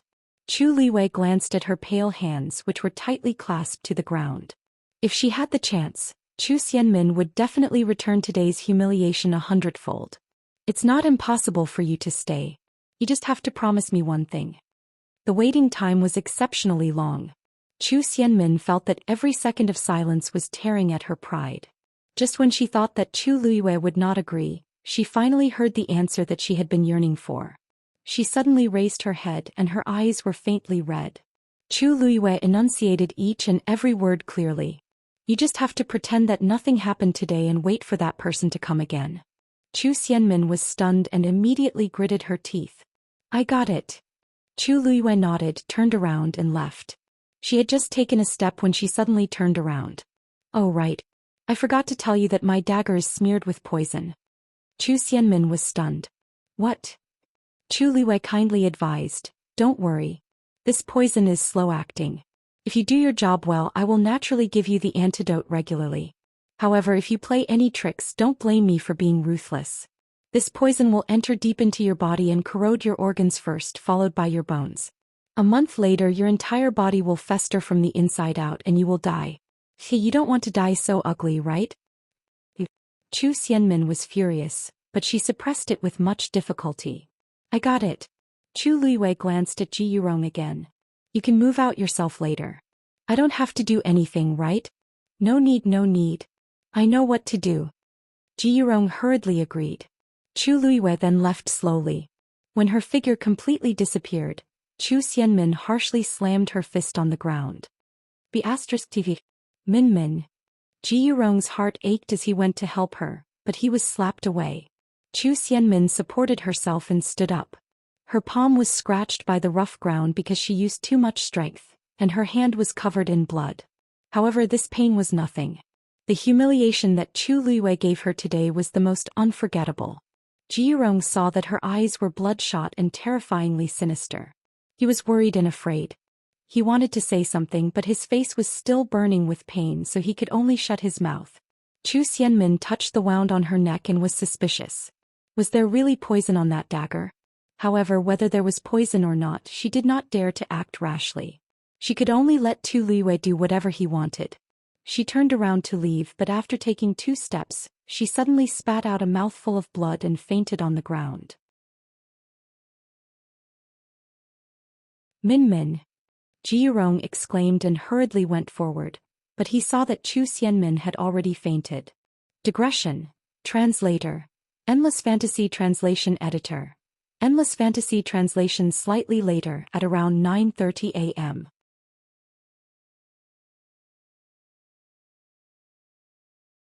Chapter 184. When Chu Luiyue arrived at Juyo Tower, only Elder Wei Yun was at the door. As usual, he was taking a nap in his chair. But before Chu Luiyue could speak, he opened his eyes and looked over. When he saw that it was Chu Luiyue, he rubbed his eyes in shock. Luyu, why are you here? Chu Luiyue went forward and smiled. I'm here to cultivate. Elder Wei Yun was even more surprised as he sized her up. Didn't you just come back from Wanling Mountain? Don't you need to recuperate? If you drag your sick body to Juyo Tower to cultivate, it will only do more harm than good. Thank you for your concern, Elder Wei Yun, but I've already recovered. As Chu Luiyue spoke, she handed over the nameplate on her left chest. Wei Yun took it hesitantly. Are you serious? Those little brats were sent back under protection and they were seriously injured. You came out alone, but you're fine? Chu Luiyue coughed. Maybe. I'm lucky. I didn't suffer any fatal injuries and my body recovered quickly. Of course, she couldn't say that she was seriously injured, but because she had the Daijing Yuan Meridian, her recovery speed was much better than ordinary people. In addition, she was a celestial physician. She just needed to use some of the herbs she got from Jinbao Pavilion and she recovered quickly. Wei Yun saw that her face was rosy and she was full of energy. She indeed didn't look like she was injured and he couldn't help but be amused. Hey, you're really something. Go. With that, he drew Chu Luiyue's nameplate on the black jade and handed it back to her. Chu Luiyue thanked him and walked toward the door of Juyo Tower. When she reached the door, she felt a biting cold aura again. She looked up slightly and saw that the eagle carved on the door didn't open its eyes, but the terrifying aura was still frightening. Chu Luiyue took a deep breath and pushed the door open. Everything was normal, and the aura quickly dissipated as if it had never appeared. Chu Luiyue calmly entered a room on the first floor. Actually, there was only one time when the eagle opened its eyes and almost took her life.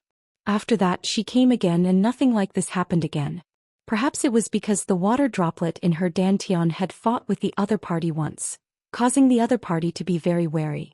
After that, there was nothing strange when she came again.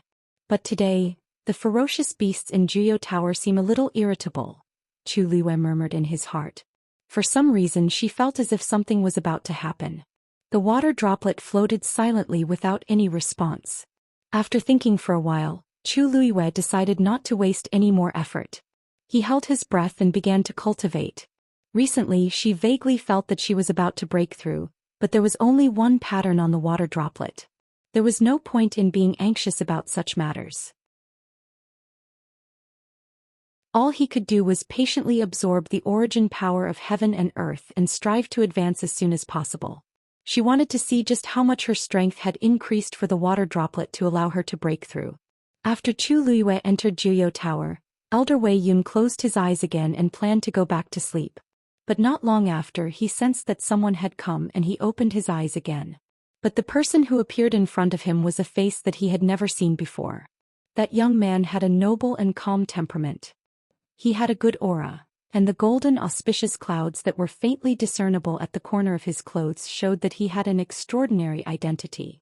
Elder Wei Yun reacted for a while and vaguely guessed who the person was. "You are," Junior Rong Xiu greets Elder Wei Yun. Indeed. Elder Wei Yun stared at him for a while and suddenly shook his head with a smile. "I guessed that it was you. You and that child Ryu really look alike." Ryu was naturally Consort Wan Rong Xiu's birth mother. Rong Xiu smiled. "I didn't expect Elder Wei Yun to know my mother." "Of course I know her. She was so talented back then. Forget it, forget it. It's all in the past. There's no need to mention it again. I heard that you came to the academy to pay respects to her?" Perhaps because he admired Consort Wan back then, Elder Wei Yun looked at Rong Xiu with a very gentle gaze. "Yes. I heard that my mother liked to cultivate here, so I want to go in and take a look." Wei Yun revealed a nostalgic expression. Yes. Although she was a Xian master back then, she was also very talented as a warrior. She would come here whenever she had time. But her health wasn't very good, so she didn't come here again. But there are conditions for entering Jiuyou Tower. I've heard about this from Elder Sunday. I'm not a student of the academy, so I don't have the right to enter. But I just want to take a look at the place where my mother stayed back then. I wonder if Elder Wei Yun can make an exception? Forget it. Since you're Ryue's son, you naturally have the right to enter. But I heard that your health isn't very good. The heaven and earth force in Jiuyou Tower is very rich. If you stay for too long, it'll be harmful.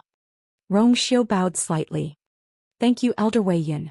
I'll only go in for a while and won't stay for too long." Elder Wei Yun nodded. "Go ahead." Rong Xiu thanked Elder Wei Yun again before turning around and walking towards Jiuyou Tower.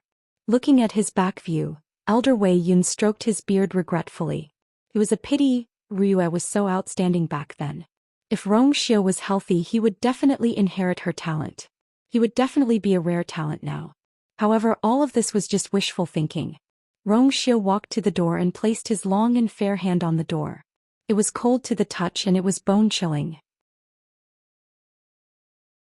But in the next moment, there was a sudden flash of light on the eagle's wings. It seemed to be about to unfold. The karmic fire under its body also burned crazily, transmitting its scorching heat to Rong Xiu's palm. Everything seemed to be stirring as if it was about to come alive from the bronze door. Rong Xiu's expression didn't change. His eyes darkened and a surge of power gushed out from his palm. Boom! The two forces collided violently and exploded silently. The flames were extinguished instantly, and the light on the eagle's wings dimmed immediately. In the blink of an eye, everything returned to normal. Rong Xiu glanced sideways.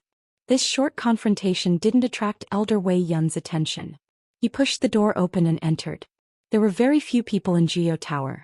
After he walked in, he looked around and walked straight to the center. Looking up, there were layers of spiraling stairs that led to the upper levels of Jiuyou Tower. Rong Xiu looked at the top level. His eyes were as deep as the night sky, and they carried a frightening aura. The surroundings were quiet and everything was normal. Rong Xiu stepped on the stairs. A sharp whistling sound suddenly reached his ears. It was hysterical, crazy, and mournful. He narrowed his eyes dangerously. "Are you scared?" With that, he walked up again. At the same time, Chu Luiyue, who was cultivating, opened his eyes abruptly and he was shocked. "It's that ferocious beast that's roaring." Mobile users, please browse and read. A better reading experience comes from the Love Network.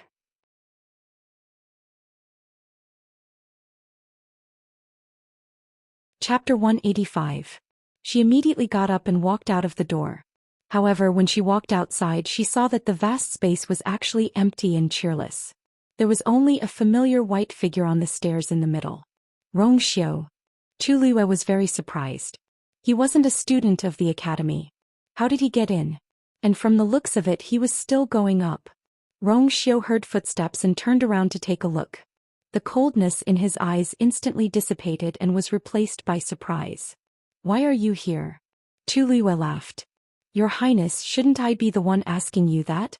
Only people from Tianlu Academy can enter Juyou Tower. How did you get in? Rongxiu's eyes flickered.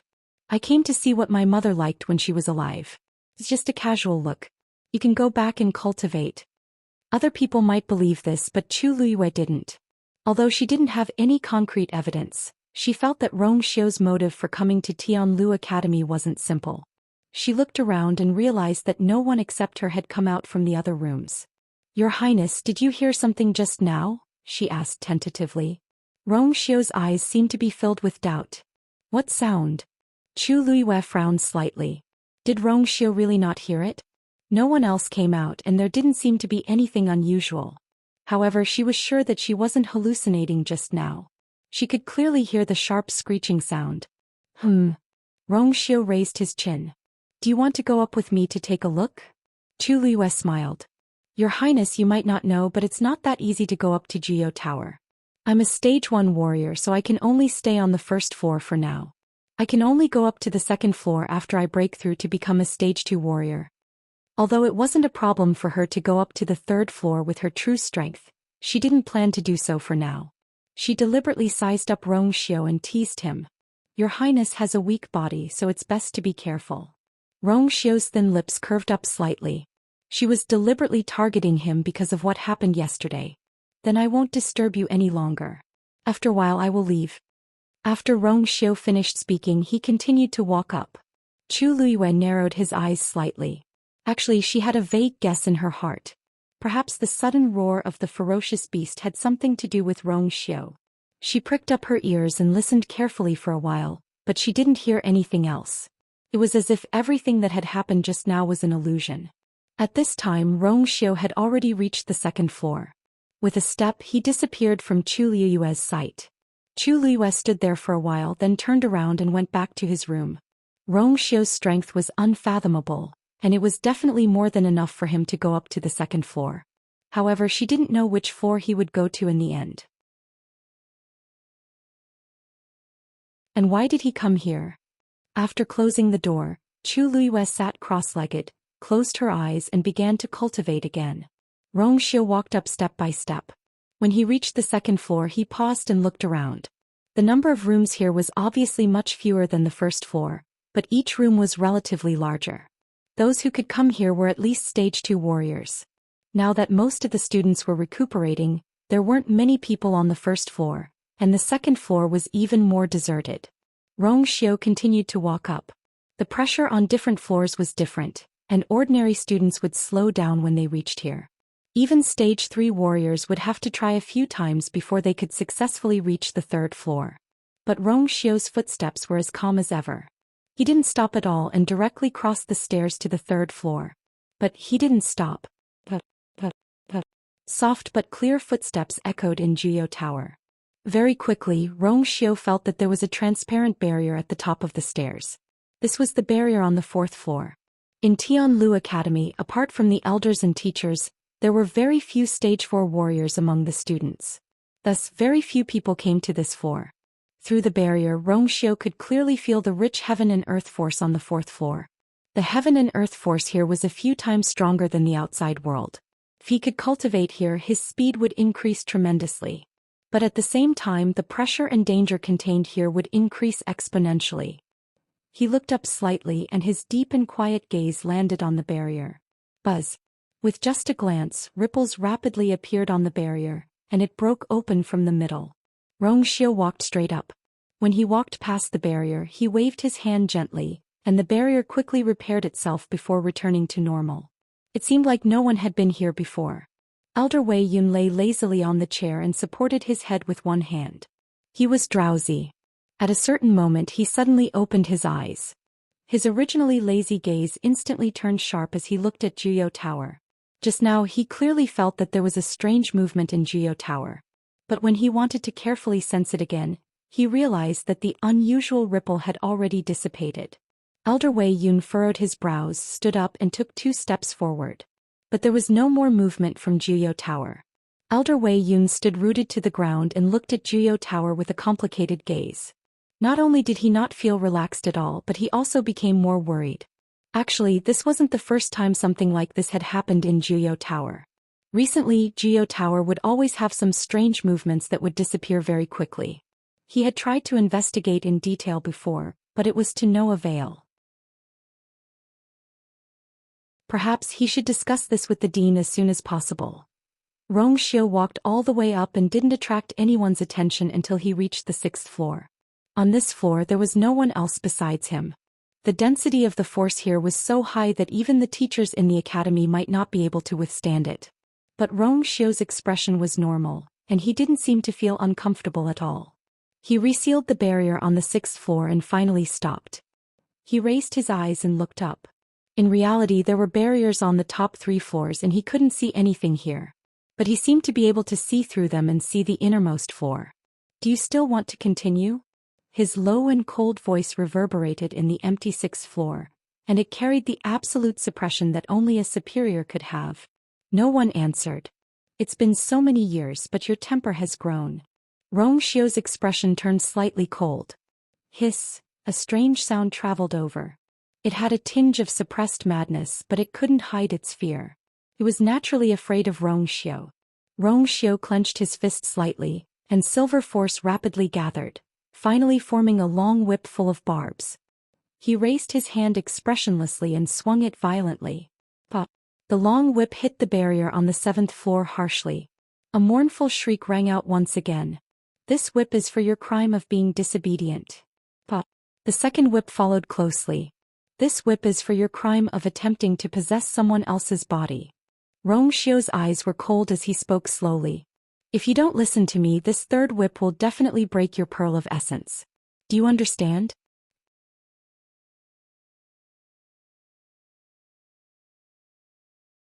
Chapter 186. When Xiu came out of Zhou Tower, Elder Wei Yun was still a little surprised. "You're out so quickly? Did you take a good look around?" Xiu smiled faintly and nodded. "I just wanted to know what Zhou Tower looked like when my mother was alive, so I went in for a while. Besides, I'm not a student of the academy. I'm already very grateful that you let me in." Elder Wei Yun thought to himself. Xiu's body was weak and he could only take a look at the 1st floor. It was normal for him to take such a short time. However, he couldn't say this out loud. "It's nothing. What's there to thank me for? I heard that you'll be staying in the academy for a while. If you want to come, feel free to." Rue had helped the academy a lot back then. As Xiu was her only child, they naturally took care of him. "Thank you, Elder Wei Yun." Xiu thanked him again and coughed twice. Elder Wei Yun saw that his face was a little pale and thought that this child's body was indeed weak. He immediately let him go back. Xiu naturally followed his advice. Elder Wei Yun looked back at Zhou Tower again. For some reason that faint uneasiness seemed to have dissipated a lot. When Xiu returned to Yifeng Courtyard, Yanqing welcomed him and asked nervously, "Master, did you go to Zhou Tower?" "Master, you went to Zhou Tower?" He had left the academy in the morning and heard that his master had gone there the moment he returned. "Didn't you say that you wouldn't make any moves for the time being?" Xiu walked to the peach tree and lay on the rattan chair lazily. "If you're disobedient, I naturally have to teach you a lesson." Yanqing's heart skipped a beat. Only then did he realize that his master seemed to be a little angry. This anger seemed to be directed at Zhou Tower? "You can leave this matter to Chuan Qiong. Why do you have to do it personally?" Yanqing really didn't understand. Entering Tianlu Academy was already eye-catching enough. Now that master had gone to Zhou Tower in front of everyone, who knew what those people would do if news of this spread? Xiu closed his eyes. The sunlight fell on his eyelashes, leaving a faint shadow under his eyelids. Yanqing furrowed his brows in confusion. "Didn't master rest at Miss Lu Yu's place yesterday? Why does he look like he didn't sleep well? Didn't he always sleep better with Miss Lu Yu by his side?" But seeing that Xiu did not say a word, Yanqing immediately understood that her master was going to rest. She bowed and said, "Your subordinate will take his leave first." He took a few steps back before turning around and walking into the house. Just as he reached the door, a thought flashed through his mind. Wait. When was the last time Chuan Qiong sent news about Jiuyou Tower's biggest anomaly? That day seemed to be the day Miss Lu Yu entered Jiuyou Tower for the first time. Chuan Qiong even suspected that the anomaly had something to do with Chu Luyue. Yanqing couldn't help but turn around to take a look, and the corners of her eyes twitched. After all this time, so Master just personally went to stand up for Miss Lu Yu. Chu Liyue absorbed the last bit of heaven and earth force into her body and integrated it into the water droplet in her dantian. Then she slowly opened her eyes. It seemed that after her training in Wanling Mountain, her abilities had increased a lot after her body recovered. Now she could faintly feel that she was about to break through to become a stage 2 warrior. Then she would be able to go to the second level and speed up her cultivation. Thinking of this, Chu Liyue glanced at the hourglass on the wall. She realized that her cultivation time had just ended, so she got up and left. When she reached the stairs, she couldn't help but stop and look up. The stairs spiraled upwards and she couldn't see what was at the top. And Rongxiu didn't seem to be there either. Jiuyou Tower was very quiet, and it was as if the mournful screams from before never appeared. When Chu Liyue arrived at Mu Hongyu's residence, she saw that she was flipping through a book in boredom. She seemed to be worried about something, and her thin eyebrows were knitted together as if she wanted to use her eyes to look through the book. Hongyu. Hearing Chu Liyue's voice, Mu Hongyu returned to her senses and looked at Chu Liyue weakly. "Lu Yu, you're here. What's wrong? You look so listless." Chu Liyue sat down beside her and glanced at the book indifferently. "It's because my body hasn't recovered, so I can't cultivate." Mu Hongyu looked up and sighed. "I've never suffered such a serious injury since I was young. Who knew that it would take so long? I'm going to fall sick from holding it in." Chu Liyue poured himself a cup of tea, doubting the credibility of her words. "You haven't been idle these few days. Why are you idle now?" Mu Hongyu snorted. "Ji Yurong went to look for teacher to change rooms today, and he took his things to another place in the afternoon. Don't tell me you don't know about this." Chu Liyue's hand that was holding the teacup paused slightly. I coincidentally bumped into the two of them today, so I settled this matter directly. That's why I said I'm idle." Mu Hongyu leaned back, opened the booklet and covered her face with it. "I still need a few more days before I can move my body. Just thinking about it makes me so bored." She suddenly thought of something, sat up straight and stared at Chu Liyue carefully. "That's not right. You're also injured. I remember that it's more serious than mine. Why do you look fine now? I heard that you went to Jiuyou Tower to cultivate today?" Chu Liyue nodded. "It's really infuriating to compare yourself to others. Even if Chu Liyue's talent was better than hers, she didn't have to bully others like this." Chu Liyue smiled faintly. The recovery speed of the Daijing Yuan Meridian was indeed much faster. "Don't worry, I won't go tomorrow. Why? I've used up my 38 hours. Chu Liyue tapped on her nameplate. Mu Hongyu was shocked at first, then looked at him with disdain. "Who told you to go every day? It's already good that you're able to last until now. So I'm here to ask for advice. How can I earn these cultivation hours?" Mu Hongyu threw the book in her hand to Chu Liyue. "Here, all the ways to earn cultivation hours are here. Take a look." Chu Liyue had noticed this earlier, but she didn't expect it to be related to Jiuyou Tower. She flipped to the first page and saw a line of words at the top. "A third-grade magical beast's core of essence in exchange for 2 hours. This was given out when school started. Everyone has one. It's normal that you don't have one since you entered the school in the middle. There are all kinds of missions written here. The harder the mission, the better the reward." Chu Liyue flipped to the back. "A 5th-grade magical beast's core of essence in exchange for 100 hours. The difference was quite big.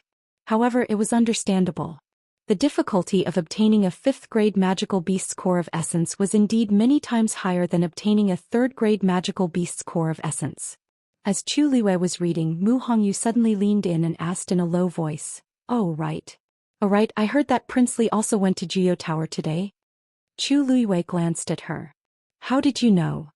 "I'm not the only one who knows. Now, the entire academy knows about it, alright? You don't know, but Princely has become the most popular person in the school. Of course, it's only for women. Mobile users, please browse and read. A better reading experience comes from Love Network.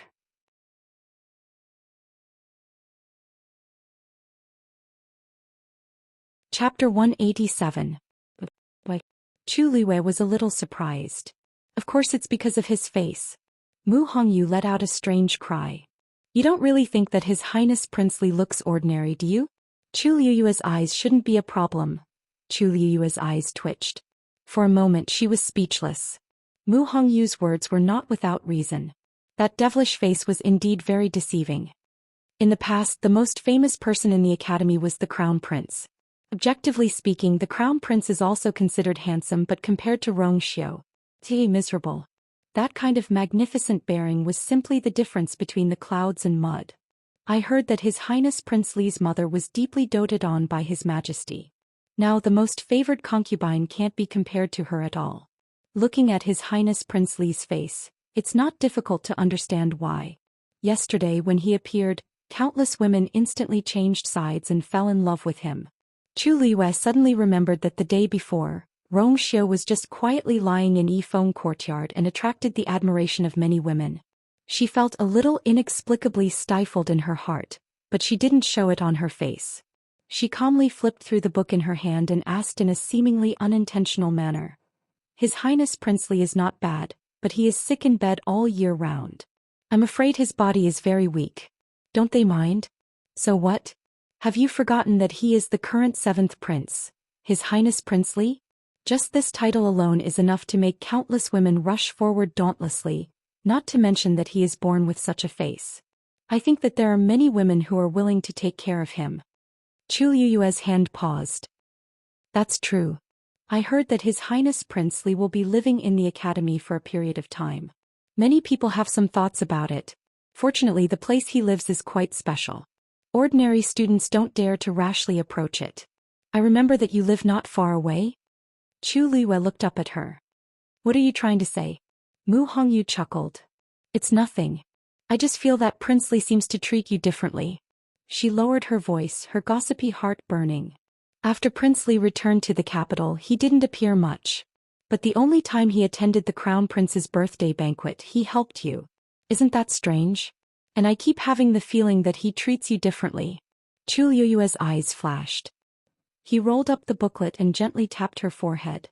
So when you said you were free, you were thinking about these things? Ouch. Mu Hongyu touched her head. I'm just kidding. I think your injuries are still too light.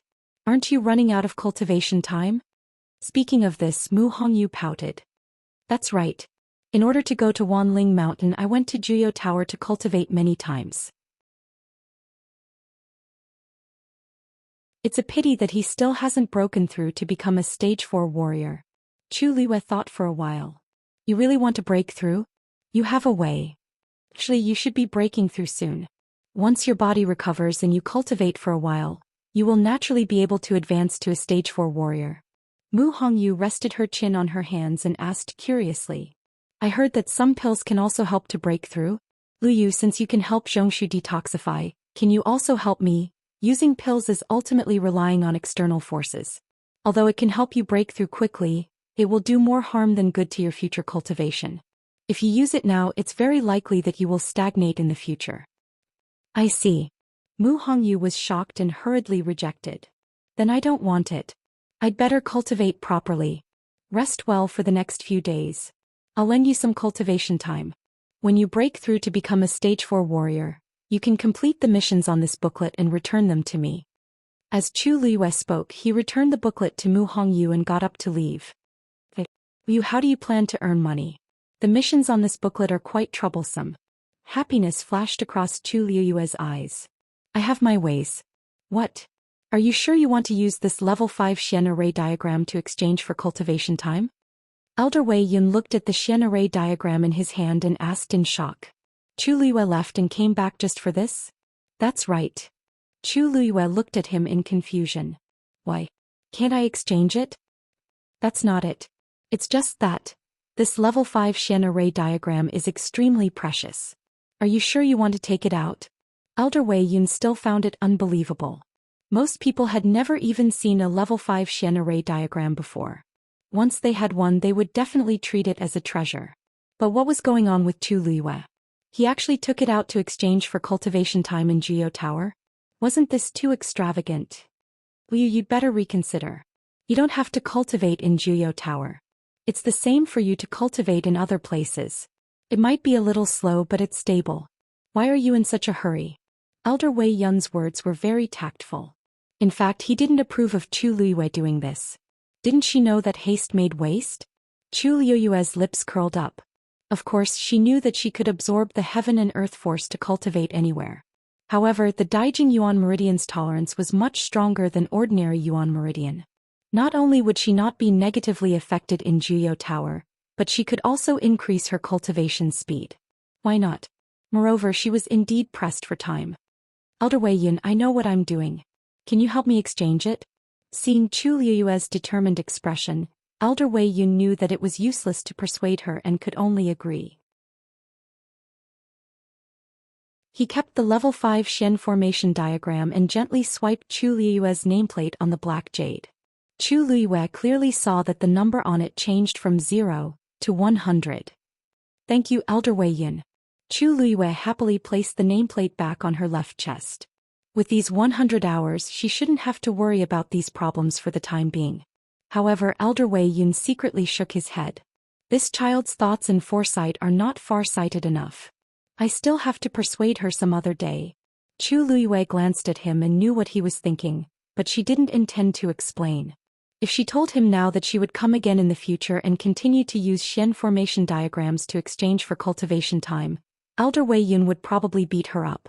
Mobile users, please browse for a better reading experience from Love Network.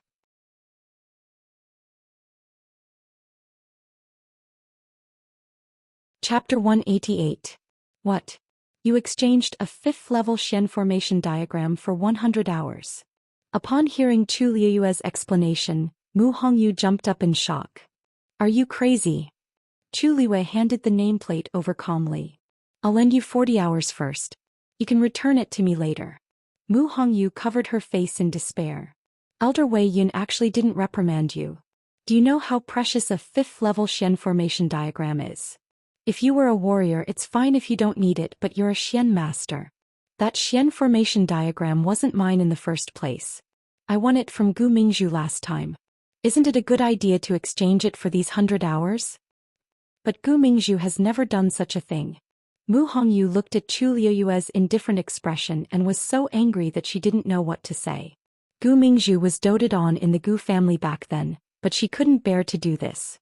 How could Chu Luiyue not feel any heartache at all? Then what if you want to become a 5th level Xian master in the future but don't have a Xian formation diagram to study? Oh, I still have one scroll. The demonic beasts in Wanling Mountain had all been killed. Exchanging time with the demonic beasts' cores of essence wouldn't work. As for alchemy, she didn't really want to expose this point now. After thinking about it, the Xian formation diagram was still the most suitable. Mu Hongyu could tell that Chu Luiyue couldn't be persuaded at all. She took the nameplate painfully and her hands were trembling slightly. What kind of big boss did she follow? 2 5th level Xian formation diagrams were so insignificant in her eyes? Will you tell me honestly? Do you plan to exchange for the remaining scroll too? Chu Luiyue smiled. You even guessed this? 3rd level Xian formation diagrams can only be exchanged for 2 hours, while 4th level ones can be exchanged for 20 hours. No matter how I think about it, 5th level Xian formation diagrams are the most convenient. These should be able to last for a while. After I'm done, I'll just find some more Xian formation diagrams. Luyu, Xian formation diagrams are not cabbages. How are you going to find him then?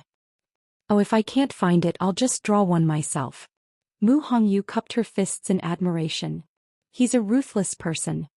She had heard that it was very difficult to inscribe Xian formation diagrams, but seeing Chu Luiyue's indifferent expression, as if he didn't take it seriously, Mu Hongyu didn't say anything more. The thought process of a genius was indeed different from that of an ordinary person. Chu Luiyue glanced at Mu Hongyu and couldn't help but smile. This matter might seem difficult to others, but to her it couldn't be any easier. Although she was only a level 2 mystic cultivator now, There were more than 10,000 mystic formation diagrams stored in her mind. When the time came, he could just write something down from memory and carve it out. Alright, don't think too much about it. The Qingjiao competition is coming soon. Prepare well. After saying that, Chu Luiyue gave her 40 hours and left with the nameplate. When Chu Luiyue returned to his residence, he realized that the usually quiet Shuangqing River had suddenly become a lot more lively. Whether it was by the river or on the bridge, there seemed to be a lot of people. This was especially true when they were all beautiful and graceful women. And their gazes were all looking in a certain direction from time to time. Chu Luiyue understood and followed their gazes. Indeed, they were all looking at Yifeng courtyard. However, he wasn't resting in the courtyard today. But this still couldn't stop the enthusiasm of the women. All of them were looking in that direction with admiration and anticipation. The corners of Chu Luiyue's mouth twitched, and he directly walked towards his residence. When he walked through the fragrant crowd and could finally catch his breath, only one word flashed through his mind. Attracting bees and butterflies. Wuxia was resting in Yifeng courtyard that day. Now it seemed like he did it on purpose. She originally thought that Wuxia had always claimed to be sick and didn't have any real power. Even if he was good-looking, there shouldn't be many people who were interested in him. But she seemed to have guessed wrongly. Chu Luiyue went up to the second floor and spread out the brush, ink, paper and inkstone. She planned to write down the antidote for the red blood goo poison first. She had seen this poison once in her previous life, but that was when she was very young. At that time she wasn't a celestial physician yet. She was just following her master around as an assistant. She didn't look at the antidote carefully at that time.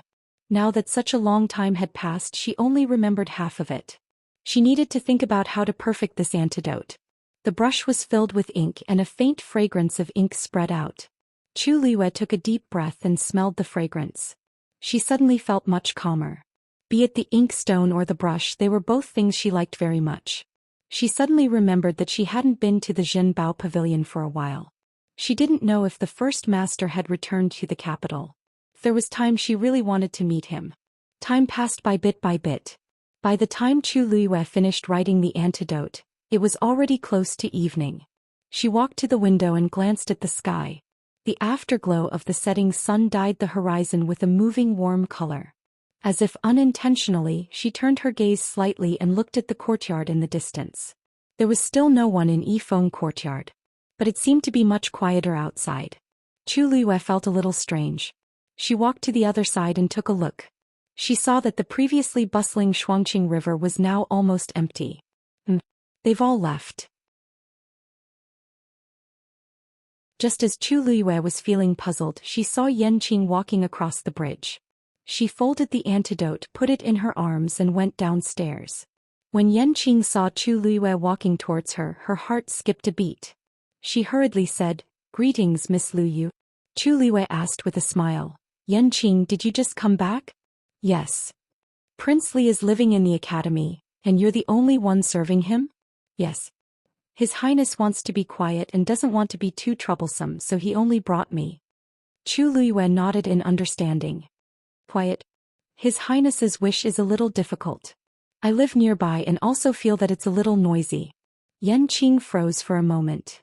"Miss Luyu means, don't worry, this kind of situation won't happen again." Chu Luiyue raised her eyebrows. "I've already told them that His Highness needs to recuperate and hoped that they wouldn't disturb him, so they immediately left. I've already gone out and come back."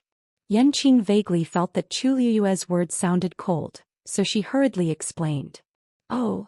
There was a smile in Chu Luiyue's eyes which made Yanqing feel a little guilty. "It seems that they're really sincere to His Highness. They just said that he needed to recuperate and then they all went back obediently for fear of disturbing him. Your Highness, Prince Li, you've really attracted countless women." Digression. At about 9:30 p.m. while mobile phone users please browse and read. A better reading experience comes from AI. You're tuning in to the Zhou Xian's Legacy YouTube channel. Don't forget to subscribe and join us on this journey to catch the most captivating stories.